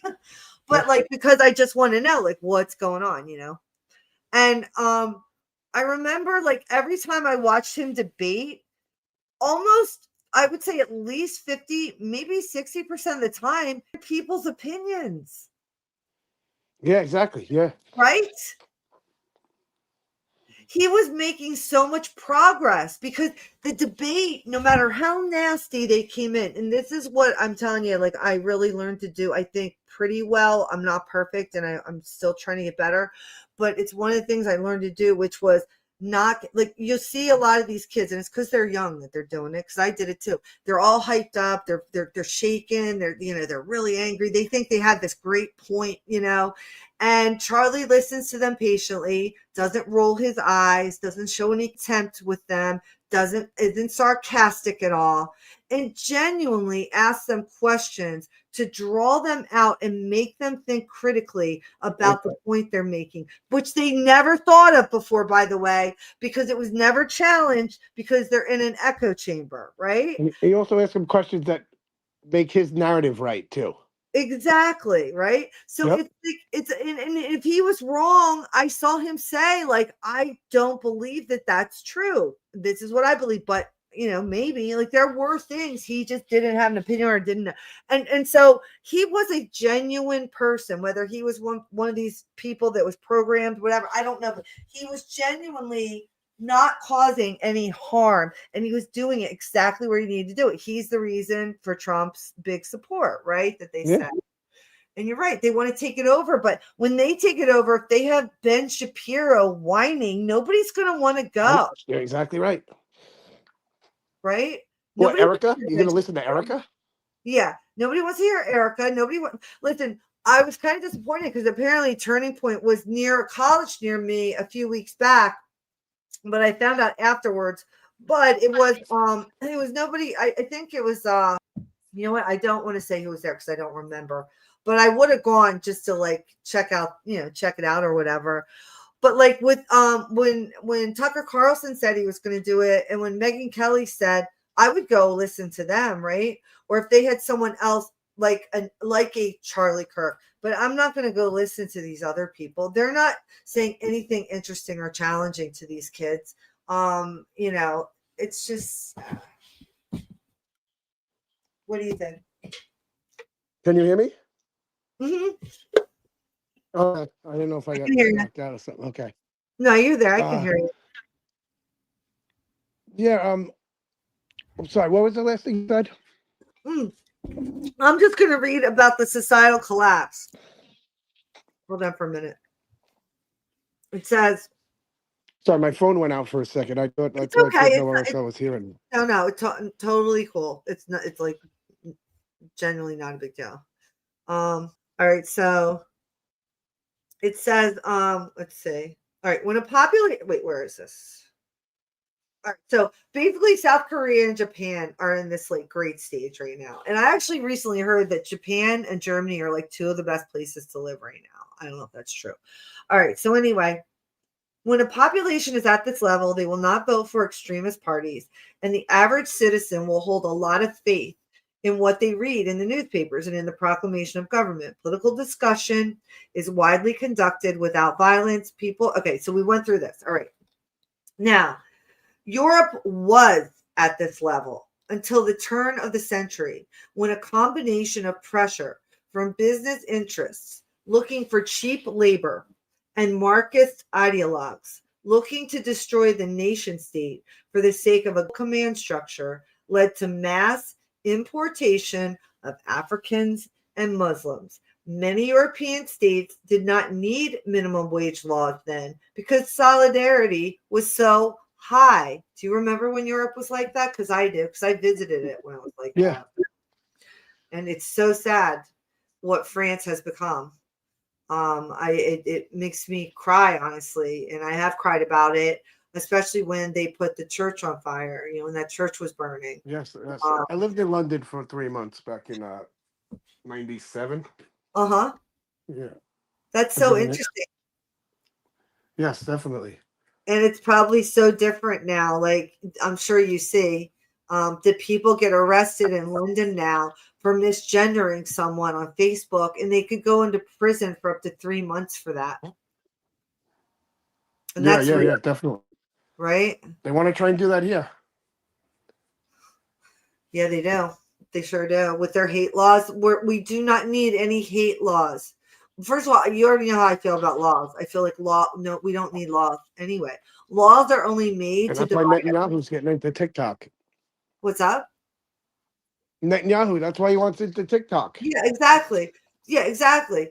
No, we don't need any more fucking laws. Okay, we have more than enough laws, and the laws that we have on the books don't even get prosecuted anyway. So, like, we definitely don't need another law saying like you can't say something hateful. Like, people know that it's not like more. First of all, it's not moral, okay, to hate people based on their race and religion and stuff, right? But No. some people, despite it knowing that, were raised differently. Whatever the hell it is in their head, they feel like they're superior to some race, right? Most of them still know better than to go around and start being hateful. Because if they are, they're going to have consequences. Yeah. You know what I'm saying? Like, what the fuck? So That's why do what- we need a law to tell us that? Especially where we live, you know what I mean? Like I Yeah. don't know how Nick Fuentes walks around at night. And I think some of that is he grew up there allegedly. I mean, there's a lot of questions I have about him, honestly. He's first of all, a couple things you can say about him. He's highly intelligent. No, he is. He's very intelligent and he's charismatic. He's You not a went to bad. BU, you got to be intelligent to go to BU. Yeah, and he's not a bad looking kid. You know what I mean? And so like, but I just feel like he's well, we already said he's like some kind of operative. All right. So anyway, let's get back to He calls himself an incel. You know that? What's that? He calls himself an incel. I know, and that's so clearly not the truth because there are so many women that would go with him. Like it's so clearly not the truth that I he's. know, like when you call yourself that, you're just saying it to be funny or just to be awkward. Like, Well, because he has that whole group of people that he calls groypers that that are incels. And that if he's not an incel and he's their leader, they no longer identify with him. Therefore, he can no longer sway their vote or have any kind of power. So he has to maintain. Yeah. But how big could that group be? He seems to think it's pretty big, according to him. I don't personally know, but he's been making some commentary on his show that he could sway the midterms. Okay, so I don't know how true that is, but he's definitely been talking about it. Oh, well, maybe. Who knows? I don't know. I really genuinely don't know, but he seems to think it's a big group. I don't know. Yeah, I'm just saying. Maybe it is, but I mean, I just don't think there's that many people in the world that could resist. Yeah, no. Well, I know there's a lot of incels. Like there are a lot of young men that are incels now. I mean, that's a real thing, right? Like you know that, right? Yeah, it is, but I don't think it's that big where it's a percentage that could sway something. That's a good point, and I think I agree with you. The only other thing, and I don't know the answer to it, right? The only thing I would say is the reason why I think it's possible is because the most recent generation, what they've been through in terms of messing with their heads, in terms of gender stuff, a lot of them have, these gender, dysmorphias and that have been given to them by society and public and all that, and they're lost, Yeah, they are, yeah. You know what I mean? So like, I think it's a sect of the population and then there's a lot of young, that's not even the group that I'm talking about though. You know who I'm talking about, the group? Did you see that movie on Netflix of the little boy that killed a little girl? It was really devastating. I don't know I can't remember the name of it now, but it came out recently. It was pretty controversial. It was this little boy who stabbed a little girl or killed a little girl to death. They had British accents in it. No, I didn't. No, I didn't. Yeah, it's brutal. It's a brutal, fucked up movie. And essentially, I don't remember all the ins and outs, but the point of the movie is showing a culture of incels in these young men where these young boys are now watching porn at younger ages, sexualizing women, and the women are being they're being taught like boys are bad. It's a toxic patriarchy. So it's creating a lot of bad energy on the playground, if you know what I mean. Yeah, okay. I understand. Yeah. right? Because when we were kids, like boys and girls, like we knew the boys were jerks, like they would blow snot on the ground in front of us, or like cough up a loogie, or that kind of stuff. But we weren't taught that boys are bad and toxic, and that like everything that's wrong in the world is because of men. We weren't taught that, okay? And they're teaching people that, like, maybe not exact words, but that's the gist of what they're doing to these kids. And so this whole generation of boys really feel displaced and probably have some hatred towards women, which is really fucking bad and scary. Yeah, that is bad. But that's what I'm sensing, genuinely sensing from like the public. And this is just, like I always say, I'm joking, but it's like my psychic, whatever. I don't have some study to prove this. It's just what I'm sensing from the collective, that there's a group, there's a lot of people out there like that, and it's just really fucking sad. And so I also think people are like more like not social. The social level is very low now. they don't know how to socialize because we did a double whammy with them, and that COVID situation. You've already got a lot of kids that were on the autism spectrum because of this crazy fucking vaccine schedule. That God bless RFK Jr. and everybody else who wants to talk shit about him.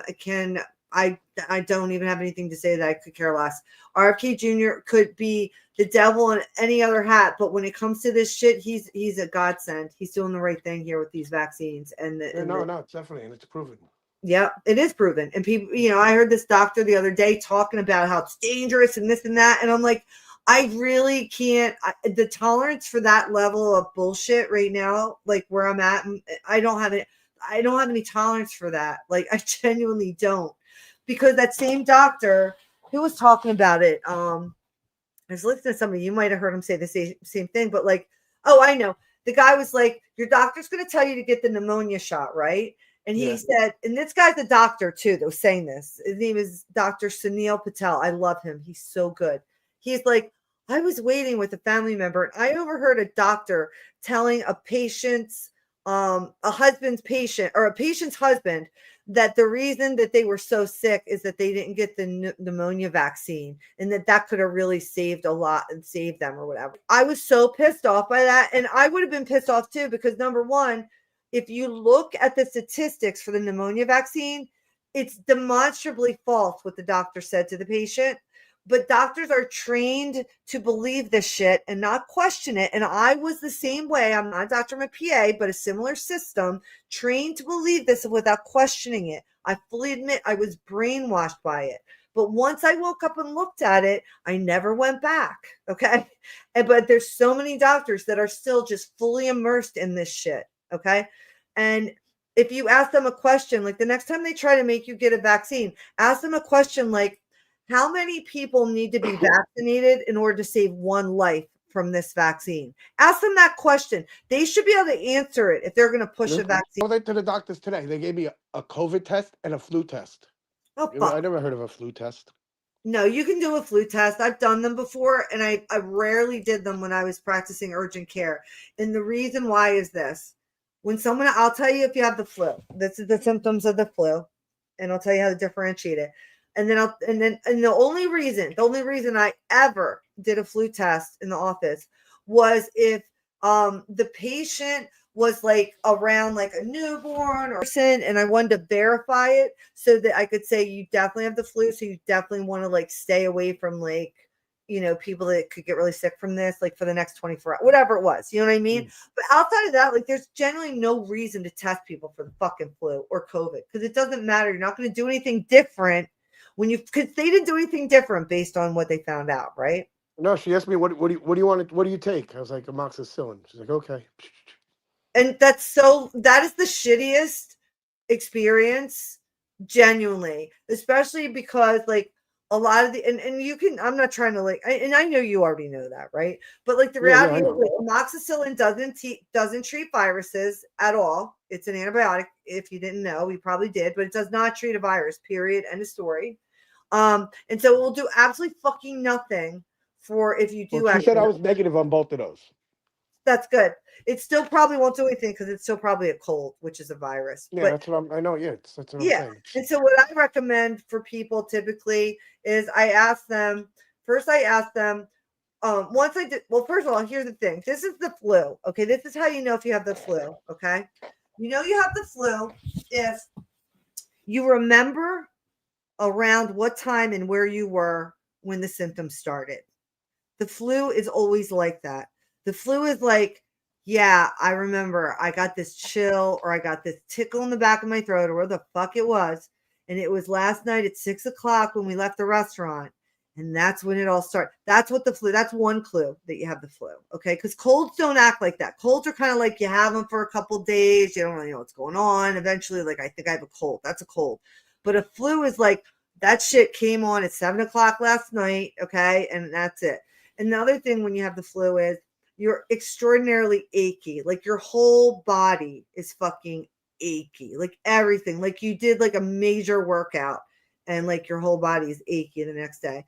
The other thing is you'll typically have a headache. Even if you don't usually get headaches, you'll have a headache with the flu. The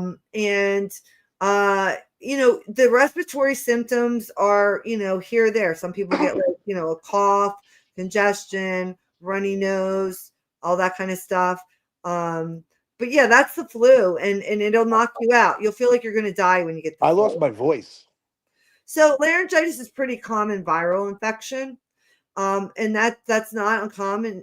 It's just what do you do for it? And like the reality, and I'm not telling you not to take the medicine. I'm just saying that like in general, the things that help, Zicam, I always recommend. It's over the counter, Oh yeah, I know what Zicam is. Yeah. Zicam is the bizzle. Like anybody that knows me and knows about Zicam, they know I always have Zicam. It's zinc. Ain't it zinc? Is it zinc? Yeah, but it's proprietary blend of zinc. Okay. So it's zinc and maybe some vitamin C and maybe some, I don't know, other shit from the Amazon forest. I don't know. But this shit to me is like a magic pill. The minute you feel like you're getting sick, whether it's flu, cough, whatever, if you take one and then you take one a couple hours later and then you take one a couple hours, it will make your shit go away. You might not even get it. And if you do, it'll last a lot less. And even now, as you're sick, if you go by Zicam and you start taking it, it will make it go away faster.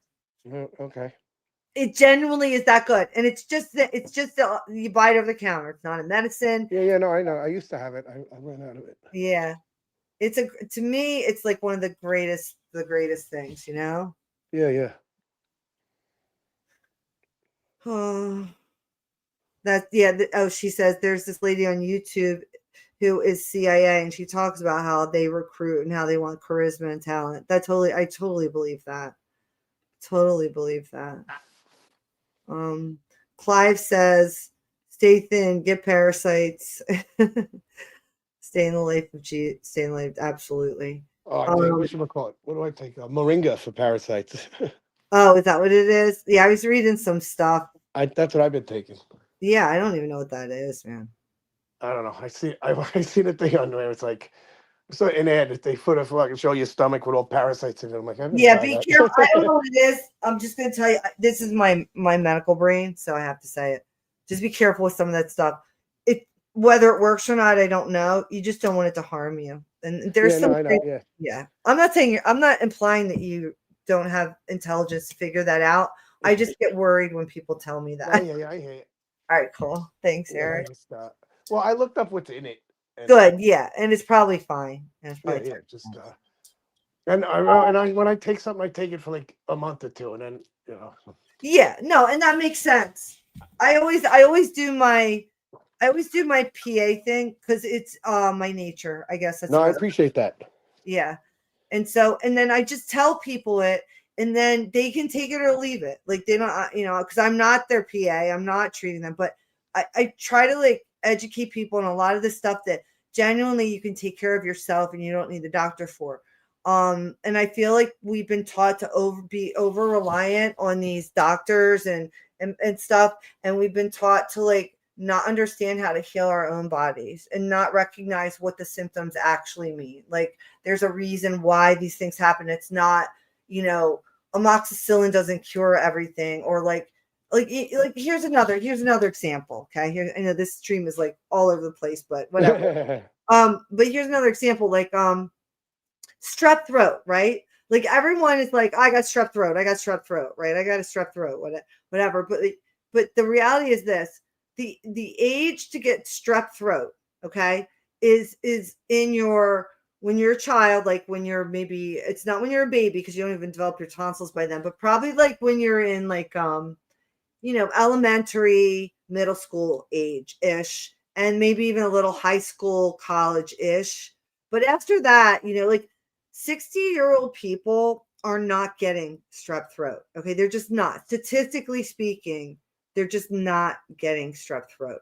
I don't know the answer for it. I don't know if they developed enough antibodies. I don't know what the reason is, but they generally are. It's not the age for it. So when and you have people of all ages coming in, like saying like they're 40 years old, I have a strep throat, and here's the thing. This is how you know you have a strep throat. Okay. Now this is not foolproof.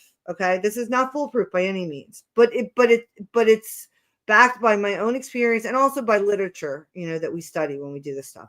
So a strep throat is you don't have a runny nose. If you have a runny nose, you don't have strep throat. If you have a cough, you don't have strep throat. Okay. Strep throat is solely pharyngitis, which is a sore throat. Okay. Your throat is very sore. Typically you'll have what they call exudate, which is the white pus, which is in the tonsils, which you can usually see if you open your mouth. That's what my mother used to do. Take a flashlight and look in. So Yep. you got strep. Yep, exactly. And that's what my mom used to do. But all of a sudden now you got to go to the doctor, whatever. So anyway, so the bottom line is like, so the strep throat is the white exudate. Most people will have it. Swollen tonsils. Most people will have it. Sore throat. Most people have it. I don't remember exactly, but it's like 99.8.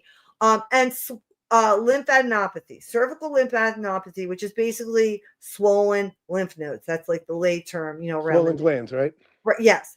So when people come in and they're complaining of a cough and congestion and their ears hurt and they tell me they have strep throat, I already know they don't fucking have strep throat, right? Like I'm not going to tell them that, obviously, because that's not like a nice way to be. Like you have to listen to them and explain to them why. And that's what I do. But it's just interesting because a lot of doctors and PAs and stuff, they'll just go with that. They will. I've seen them do it. Oh, yep, you got strep throat. Here you go. Here's some amoxicillin. See you later. I don't do that. I refuse to be lazy like that and just give somebody something that they don't fucking need. I'd rather explain to them like what it is you have and why you know what I mean? Like that's the part that makes me upset with the medical system. I always feel like doctors are like, don't want to like argue with a patient because they know so much more. They're like, okay. Yeah, and they are. A lot of them are very condescending. I've been around many doctors that have been condescending to patients, to myself, whatever. I mean, during training, it kind of sucks, as doctors, but as a PA or any kind of medical training, anybody that's gone through the medical training system in this country knows it is a process. It is like a hazing process. You will be dragged. You will be dragged by some people because that's simply what they feel the need to do for whatever reason. It's fucked up, but it's the truth, but regardless, you get through it. Some people have it worse than others. I didn't have it too bad, but that's because I learned really quick, like to let people know I wasn't the one to fuck with. And then that's what, you got that personality. Like you're like, yeah. And so but I learned that very quick. I had to, because I'm very, in general, like I'm a really kind person, but I have problems with boundaries sometimes. And in my workplace, I'm better at it in my workplace. I've always been we good. question everything. Yeah. So like, I'm just going to lay it down, but like, and I found like most people are not capable of doing that. And it's a shame because I think everybody should be capable of standing up for themselves, for speaking the truth, even when, you feel like people aren't going to like, I want everyone to have that feeling because I feel like they've made all of us feel like we're small. Like it's not okay to ask questions of a doctor, of a teacher, of a politician. No, none of those people are above us. You know why that is? Because when you're a kid, you don't know anything. So all you do is like, okay. Mm-hmm. And then when you get older, you're like, like no, I know what to fucking do now. Like, don't tell me exactly. what to do. I know what to do now. I'm not a kid anymore. Right. And if you don't take that mentality where you're like, I'm not a kid anymore. Yeah. No, for sure. For sure. I'm sorry. I'm just reading this. Giga was an EMT for a while and it hits different. You're right. I worked in emergency medicine and that shit hits on a whole other level. Like you want to talk about, I worked there for 7 years as a PA, but I genuinely feel like I went through a residency at Yale because that's where I worked and it was with all the doctors and PAs and nurses and stuff there. And the cool part about working there in the ER in particular, but I think this is most ERs, there's a lot of camaraderie and teamwork. And so a doctor generally would not get out of line because guess what? A nurse that's been there longer will put him right back in his place. And it was fucking awesome to watch, you know? So most of the docs in the ER are not big egos. Most of them no, at least at Yale, because we had every I think what was it, every July and August, holy shit, don't go to a teaching hospital because that's when the students all come in, that's when all the residents come in.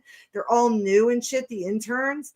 And I was there for 7 years. I watched them come in. And it's so funny to see these like brand new students that gets accepted into like a Yale residency program. And they just think like they're the shit, like they're so smart. And they genuinely know nothing. Just like I didn't know anything when I just graduated from PA school, right? But they think also because I'm a PA or this person's a nurse, like, oh, you guys are peons. I know more than you. I'm a medical doctor, right? And it's so I don't want to say satisfying, but I guess that's a word, to watch as that ego gets broken down a bit by the staff and by the doctors themselves and by the nurses. That was like a great experience because they learn like, no, bitch, you don't know everything. You got to rely on some other people right now. You're not better than anyone. And there's a camaraderie that forms. And that's a real thing that I experienced. So that My niece is in a Yale residency program. Oh, really? That's awesome. Yeah. Oh, that's really cool. Yep. Well, she'll probably depending on what she's studying or whatever what kind of doctor she's going to be, she'll end up going through the ER, I'm sure, for one of her rotations. So Yeah. I don't really know exactly what she's at now, but I know. No, it's I very think she exciting. just started this September. Yeah, that's very exciting. But yeah, that's the one area of medicine that I have to say, like, well, I haven't been in emergency medicine for a long time, but it is the one area that I enjoyed the most because it was the least amount of bullshit. Because people were there, generally speaking, the people that were there were really like they needed help. It was an emergency, you know? Yeah. But then there's a whole other side of it, which I'm sure that anybody like Left Giga knows, which is there's a social side to it where, you know, people who literally have nothing else or nowhere else to go come to the hospital and they have all kinds of problems that Oh, yeah. And it's just, I learned a lot. And that's honestly where I got my armor to not be offended, because you have to be that way when you're around sick people and people of all different cultures. And, you know, you just have to learn how to not let shit bother you, you know? Yeah. I think like the first month I was there, it was tough. I didn't know if I was going to stay because I would go home and cry. I was exhausted. I kept it together during the day, but like it was a lot. And then all of a sudden I don't know, I dug deeper and was like, no, fuck this. And then I just started speaking up and things got so much better after that. It became survival, right? What am I going to start over? Fuck that. Yeah, I'm like, what am I doing? I'm going to let a group of like grown ass men and women fucking bully me to the point where I feel like I can't stand it. No, fuck that. Mm-hmm. You know, so that's what I made that decision, and that was it. And then I remember all the shit I did. Like an example, this one girl she was talking shit about me and another nurse about a patient and how we handled them. And I'm not going to get into the particulars, but you know, I don't have a problem with her having a problem with what I did. What I had a problem with was her going around telling everybody else about it and not addressing me. That's my fucking problem, right? And we all know those people. We all know these people. They love to do that shit because they don't have the wherewithal inside of them to come to you and have a discussion about something you did that bothers them, because probably doesn't even really bother them. They just want to be an asshole. You know what I mean? So anyway, this girl's running around doing whatever. So I saw her in the break room. I'll never forget. This was one of the days where after that, I hardly had anybody fuck with me. Once in a while, a doctor would, but that was like a resident, and that was easy. But this girl, she running around. She'd been there a long time. She had a lot of friends there that were nurses in the ER, and they all band together. They'll, whatever, right? But I didn't give a fuck. So she's running around doing this, and the nurse I was working with actually was like feeling a little upset by it, and she was new. So now I'm feeling maternal on top of everything else. Okay. So now I'm really fucking pissed. So I saw her in the break room. Everybody was in there because someone had just dropped off a bunch of pizzas or something. And I see her and I go, oh, hey, I don't remember her name. And she's like, oh, hi. And I said, hey, listen, I heard that you might have like an issue with one of the things I was, how I was treating this patient out there. Did you want to talk about it? And there was dead fucking silence in the whole break room. And there's probably like 30 people in there. Okay. and everyone's looking at us because everyone knows that this girl's like a first class cunt. Okay. Yeah. And so I'm calling her ass out like in front of everybody because I just don't care. Like I'm done. Right. And she turned all kinds of red and starts stuttering. No. And I go, oh, okay. I said, well, that's funny because I've heard from a few people now that you've been saying like these things that weren't really nice about me. And I just want to give you an opportunity. Like, what do you want to talk about? And she's again like, no, blah, blah, blah. I was like, oh, all right, that's cool. And then I sat down and ate some cake and she walked out. And then like an hour or so later, one of the nurses that had worked there for a long time came up to me and she started laughing her ass off. She goes, girl, I cannot believe that I never saw that, my blah, blah, blah, or whatever. And that was it. Then I had the respect of everybody. Yeah. And, Yeah, there's a time where you can't take any shit. And that's the kind of people we are. I didn't do anything mean to her. I didn't do nothing nasty to her. I did nothing to her other than ask her a question. The fact that she was embarrassed, the fact that she couldn't answer what I asked her, right, is because she knew what she did was wrong. And that's a difference. Because Eric, if someone comes up to me and I'm acting a fool and they say to me, hey, asshole, hey, this is the deal, right? And I'm wrong. I'm going to be like, you know what? You're right. I was wrong. And I'm fucking sorry about that. Most people, I think, can't do that. They can't admit they're wrong. And I don't, what's the problem, man? Like, what's the problem if we're wrong? And yeah, when you know you're wrong, you're wrong. I mean, that's constructive criticism. I mean, and everybody else does too, right? It's not like we don't know you're lying, right? And that's the other thing. It's like there's a collective agreement that we all walk around and pretend like it's okay and pretend like it's normal that people behave this way. And I'm just when you're lying, the only person you lie to when you're lying is yourself. Exactly, right? So like I'm at this point now where I'm just done pretending. And I've never really been good at pretending, right? But after I stopped drinking, it became nearly impossible to lie, which is a good thing. I don't want to lie, but I can't lie anymore. And, genuinely, like, can't. Like, if I do, you'd know. And the only reason I try to lie ever now is when I'm playing a game with my kids. And I can't even play. They know all my tells. They're like, you're lying. And they actually will get mad sometimes because, and this is fucked up, but this is a reality. They would get mad because my one daughter said she had a genuine visceral reaction of anger when I was lying in this one game where we play this game Werewolf a lot, which is so much fun. If you never played it, you should definitely play Werewolf. So much fun. But anyway, I was saying that I wasn't whatever, and she could tell I was lying, and she got mad at me. And it's because when I used to be an alcoholic and I lied all the time, that was the same feeling. She knew I was lying, right? Isn't that crazy? Oh, well, yeah, I got you. Yeah. And she knew immediately that I was lying. So like, I can't play any kind of game with her where there's guessing like that involved. Yeah, I guess.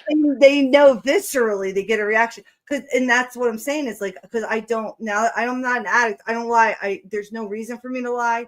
I'm just going to tell you the way it is, and the chips fall where they will. I can't pretend anymore. It's easier to tell the truth. It really is. That's the funny thing about it. And people don't realize that it's genuinely fucking easier. Hiding it and keeping all that shit in for so long, it just makes everything so much fucking harder, Yeah. And once you tell one lie, it's like, then you got to back that one up and that one up and that way. Like, yeah. I'm just going to say hi to the chat for a second because I haven't really. Yeah, he says 100. I'm saying he to love Giga because it looks like a male icon. So that's why I just want to say that. I don't know if it's a boy or girl. 100% camaraderie. Yes, I miss it. Time flies. When I did clinicals in ICU, post-op, or other departments, the specialists were haughty and time dragged. Nurses generally were always badass. Yeah, they are too. The nurses are 100% badass. Misguided. Maybe I might be misguided. Who's misguided? Let us know. Yeah, the nurses are always badass. My mom is actually a nurse, and before I even started she's the one who told me about PAs, but she was like, okay, good. Thanks, Love Giga. I just wanted to make sure. Thank you. All right, so my mom's like, nurses eat their young. That's what she said to me.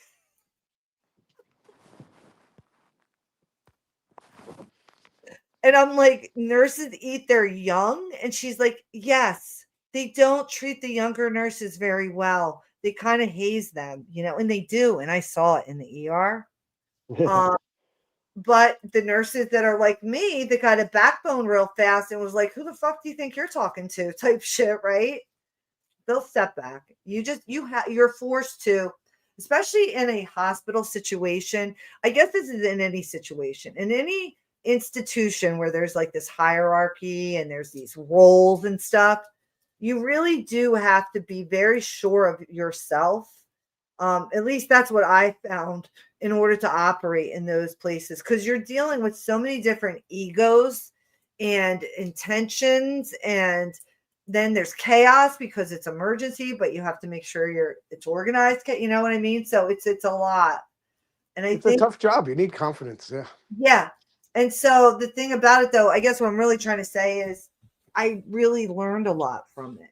When you go through jobs like that, like you can get a lot from it that shapes, your perspective on things and stuff. Like you must have some perspectives on education and stuff, Oh, me? No, I'm a janitor. Yeah, but you still don't you have any perspectives on education at all? Well, Like, what, from working in a school? Them is good, yeah. Just that the teachers I talk to tell me it's the difference between now and 20 years ago is like, they'd rather work 20 years ago. Yeah. It's all you do is fighting against like the computer, like what I read, what they heard on the computer, or how they learned it on the computer. And like Yeah. they said, it's just like, you either got to go that way, teach it that way, or if you want to try and be old school, you could try, but they're going to do it the other way anyway. It seems like it's like, the fact that, people got upset about Trump dismantling the Board of Education, but I think that should have been done 20 years, like, or not 20, maybe 5-10 years ago. I mean, the education system is so fucked, and it's because they have done that to the teachers, right? Like they have made it difficult for teachers to teach. And how can you have passion for a subject when they tell you how to teach it? Exactly. That's like the whole idea to teach something is to be creative in your endeavor and to like make people excited about and inspire them. And that's got to come from you. It can't come from somebody else telling you, right? Yeah, exactly. You teach people to learn the way you've developed this. Yeah. And the thing about it is somebody made a comment. I don't know if it was in my chat or I read it, but basically they said, like, once you learn to read and write, you can learn everything else on your own. And it's actually a really good point to make, because what they've done with this whole and I'm not saying that we don't need schools or anything like that. I'm just trying to make a broader in my opinion, a broader thing, which is like, yeah, schools are needed, not the kind we have, but we need schools. We need schools for the people who decide that like that's what their endeavor is going to be in intellectual pursuits or whatever. But like people can learn just as much like going to work for their uncle in his bakery in 10 years. Do you know what I'm saying? Like you can't tell me that kid isn't going to have a more valuable lesson because he learns how to talk to customers. He learns how to spot thieves. He learns how to count money. He learned you kids nowadays that are 10 don't know that shit. And when they graduate, they don't even know how to read or write anymore. Well, I mean, yeah, like I think school's good for when you're young for grammar and like writing, Etiquette. like just the basics, like writing, grammar, Yeah. easy math, like regular, Yeah. like I agree. regular English, like how to read. Like I think that you need to learn that. Like, and I think in a school, it's easier to learn that in a school with a group where everyone's learning it, so you don't Fair feel enough. bad if you don't know how to do it. Yeah, I agree with you because if you're illiterate, you're basically fucked, and that's what the whole class of people are like that right now. A lot of kids, and it's scary. It's getting worse because they're not even going to learn how to read anymore because they're just going to press Siri to talk to them. You know what I mean? And then they talk into it. So now they don't even know how to read or write anymore.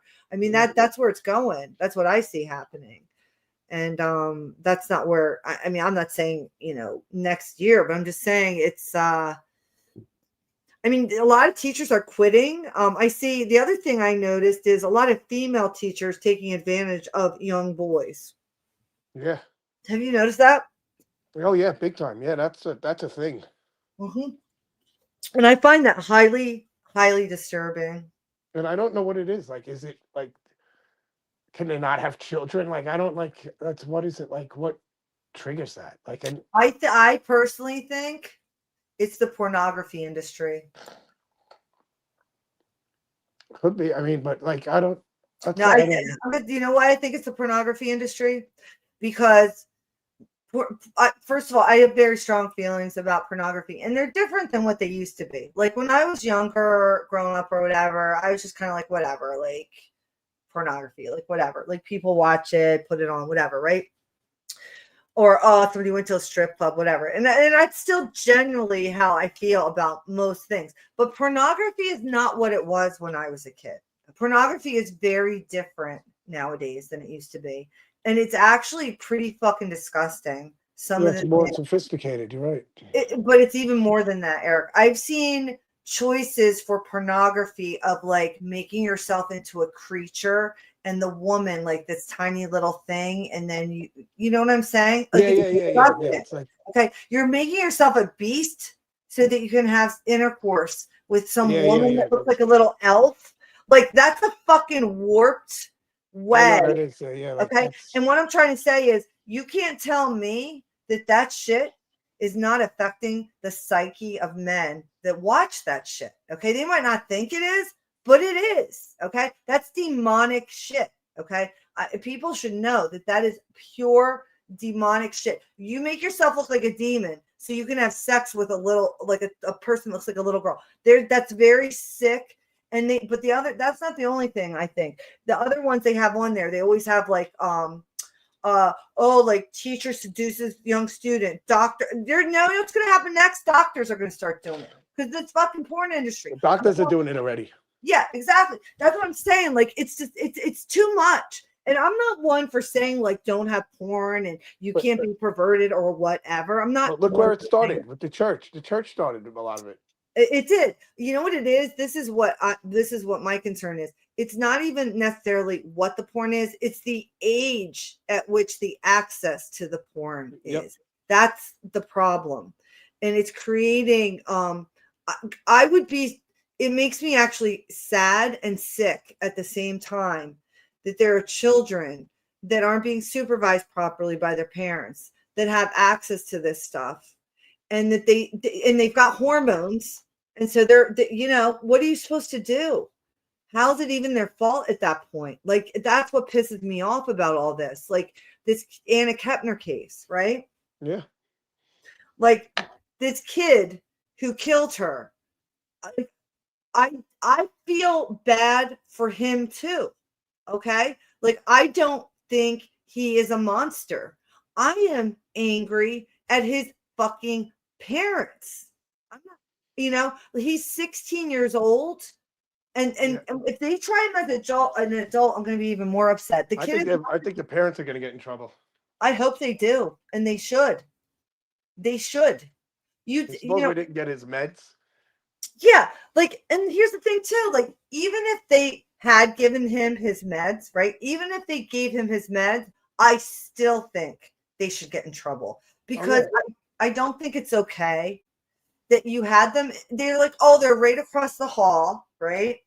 It doesn't matter. It's behind a locked door. There's alcohol on the freaking cruise. You know what I mean? Like, yeah, they let them drink. They let them drink. Yeah, you let them drink because I think at 18 it's legal. Plus, it's so easy to get alcohol on a cruise. Give me a break, okay? I only went on one cruise. I'll never do it again. But regardless, it's easy.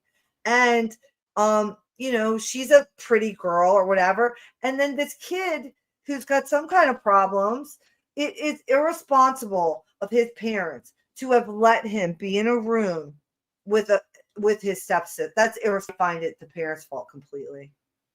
I really do. I suppose we read that something like the last time he didn't take his medicine, he had an episode, and the father put him in a chokehold. Oh, great. Or something, and that's the same thing he killed her with. Great. Well, there you go. And it's not his real father though. Was it his stepfather that did that? Yeah, I believe so. Yeah. Yeah, and then listen, this is my thing. Okay, I was divorced, kids, stuff like that. Didn't get remarried, but here's the thing. If I did get remarried, there's no effing way some other man other than first of all, their father's not even going to touch them like that, let alone some man. You know what I'm saying? No, that you don't cross, in my opinion, you don't cross that line with other people's kids, even if you're married to their spouse. There's a line. What do you think about that? I agree with you 100%. There's a show on Hulu about that. This guy's a doctor, and he moves in with this lady, and she has a young boy and an older girl, and whatever. I don't know. Life goes on for 2-3 years and all, and all of a sudden, one of the kid's friends, the father tried to molest him, and tells his mother, and then and the mother comes home from work at the house, and the father books of all the friends in the pool, and It's so disgusting. Yeah, and then the son was all never said a word, but the mother sat him down and said, he could do this to someone else, and he finally came out and said, well, I could put him away. Good. And he told the whole story, but he was afraid to do it because they were him and the father were best friends, and Well, that's kind of like the stepfather. Menendez. That's like the Menendez. That reminds me of the Menendez story a little bit, in the sense that, I don't know if you saw the Netflix. I think it was Netflix special, and I'm sure this fictionalized, right? But some of it, that what they led me to believe was that the father was very obsessed with the boys and having a close relationship with them. One of the boys looked up to him more than the other, but he really worked their mind with this whole Roman soldier concept of how the Roman soldiers were such a great army because they were so loyal and they had sex with each other because that kind of thing. It's like a broken. Yeah. It's basically like the buck breaking. I'm going to break you and dominate you, because rape, even if it's rape of a man or a woman, is the same thing. It's an act of violence and domination. It's nothing to do with sexual attraction. You right? don't want it, yeah. It's got nothing to do with sexual attraction. It's completely a rape. It's a rape. Rape is a violent act, right? And so the father, but is explaining to the child why, even though it's a violent act, it's good for him because it will bond. It's a trauma bond together, and now we have each other's back, right? And it just made so much sense to me. With men in war and men in prison and men with their children, maybe not with their female children, but with their boy children, that, wow, that's a really warped mindset. It made sense that now I understand it, not that I agree with it, You know what this sick guy did? Supposedly he got the kid drunk, and then they were naked together, and he told the kid, oh, you came on to me, but I won't say anything, it's okay. So he made him think he did it, and it was, and then he kind of blackmailed him with that. Mm-hmm. That's the thing. And he had a camera in the bathroom for whoever went in the bathroom. He would video. The father was doing that, and that's how he got. What's Man, up? the father was doing that. You said, right? Yeah, and the stepfather. Yeah, I'm gonna tell you something. I'm gonna calm down before I say anything. I just gotta calm down for a second. That's the kind of shit that really I hear you. No, I don't like really that. makes me upset. It really just really really bothers me a lot. But anyway, and I know I'm not the only one. Like everyone can agree. Like that's the shit that's like the worst of the worst, like the absolute worst. Criminals hate that shit. You know what I mean? Yeah, exactly. Even murderers fucking hate chomos. Okay, even murderers, because they've probably been molested and know, you know, like what these evil motherfuckers are about. But yeah, it's pretty crazy. It made me think of something though. You said, and I don't remember. It was something about that. What's that? The cameras. Oh yeah, it wasn't even that though. But regardless, you know, this whole thing with Erica Kirk and stuff, now she's going after well, here's the thing. Remember when Candace said, if Erica asked me to stop, I'll stop. Yeah.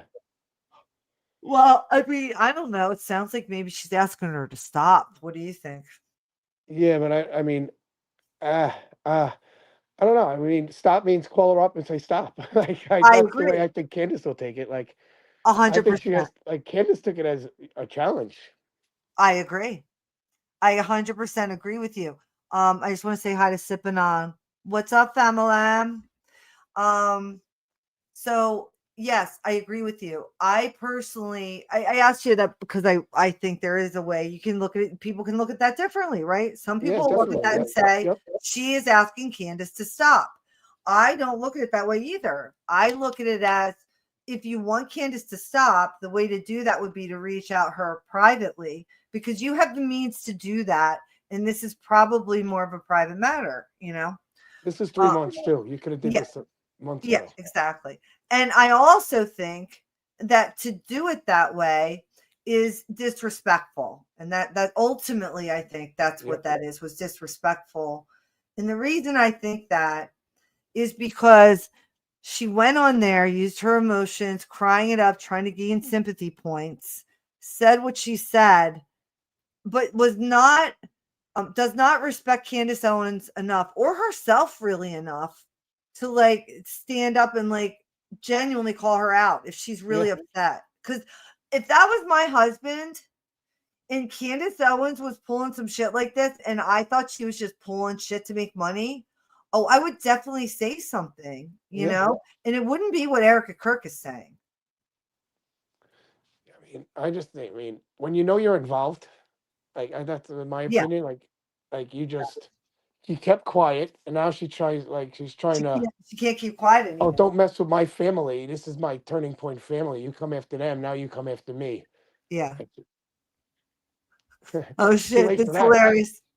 What the L? L says, wild, Erica. I'm gonna lose my mind on this wild Kirker ride. LOL. Oh, I'm with you, girl. I'm with you. I agree with you, Eric. It's a good point. Look at this. Erica never got angry with Tyler the killer, but lost it on Candace. Yeah. Such a good point, right? Like she's like all fine, like you said, forgiving him 2 days later. Like who does that shit? Like like Mother Teresa's not doing that shit. The Buddha is not doing that shit, right? Like come on, even the Buddha would wait longer than a couple days, Erica. Okay, like, you know, there's like 3 guys in the front office that like one guy went to jail for SA, other guys were accused of it, and they like hired him back. One guy was Yep, I saw that Candace episode. I saw that shit. And she's like, yeah, and they're just blowing it off, which is what they've been doing our whole lives. Tyler Boyle got pardoned by Trump for rigging an election. I'm sorry? Tyler Boyle, he was pardoned by Trump for rigging an election. I think it was a local election. Yep. And Trump pardoned him. And that other guy, that Lyman guy, he was pardoned by Trump for something too. Oh, great. That's perfect. Yeah, Yes, it just makes Trump look even worse. I mean, this whole thing, it's just all the shit that they call them is just going to come to be true. Yeah. And, you know, it is what it is. Trials, if they come out, I think he's toast. But I will tell you this, though. Despite me saying this about Trump right now, I still believe, and I didn't vote for him because I don't believe in lesser of two evils anymore. I still think we're better than we would have been had Kamala or Hillary been elected. I really think we would be in a darker place right now if they had been elected. I believe that. I agree with that, and I think he knows that. and that's why he can do whatever he wants right now. Exactly. That's right. That's kind of the thread, right, Eric? Because that you get exactly what I'm saying. Because remember what I was saying before, like he kind of tricked me, right? Yeah. I fell for it. I like the act because he is. People can call him dumb. I've never once considered him dumb. He's very good at the pulse, feeling the pulse of what's happening, and he used that to his advantage to say the right things to voters. He knew what we wanted to hear. That you know what I mean.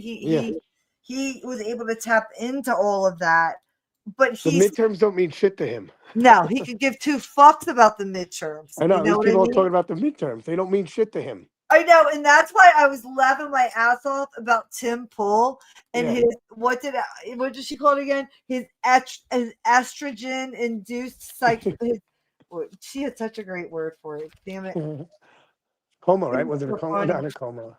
Yeah. Oh yeah. It was his big estrogen energy. That's what she said. Tim Pool had his big estrogen energy, right?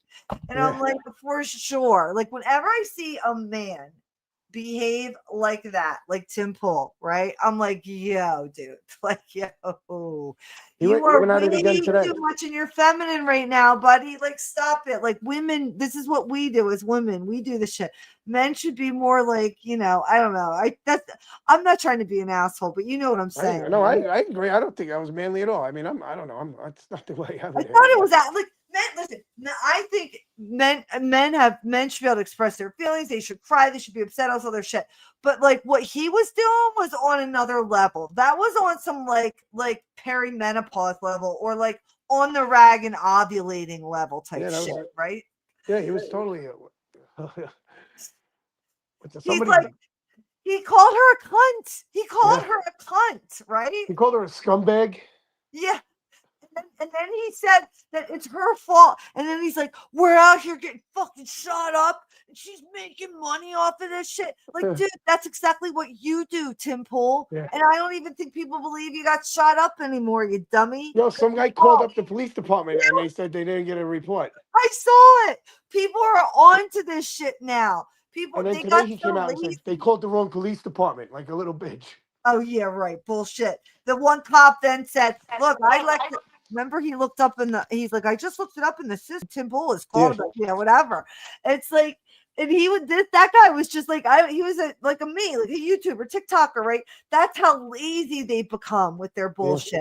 They just they know, because they've been protected for so long that, like, even if someone does find something like that out, they've been able to hide it, or people think Snopes actually fucking debunk shit, which is hilarious, or they do whatever it is. But now there's more people being like, yeah, no, we don't believe you. Like, we don't believe that anymore, Yeah. And so, anyway. Well, thanks for coming on with me. No problem. Anytime. I feel like I just sounded off a lot. Is there anything you wanted to say before we go? I hope I didn't overwhelm you with all this. No, I'm good. I'm all good. I appreciate it, Eric, because you're anytime. Yeah, you and me think a lot on the same wavelength, and it's nice to shoot the ideas with someone else to kind of see how they feel about it. So I appreciate it. Oh, this was good. It was real good. It's good. All right, cool. And thanks everybody in the chat. Good night, everybody. Good night, everybody in chat. Thank you. Bye, Sipping On. What the L? Thanks for being here. Love Giga. All you guys, appreciate it. Angela, True Crime Unleashed. All you guys, thanks for being here. Okay. Thank you for being here, everyone. All right. That's what's up, guys. I'm going to just cut it off. Good night. Good night.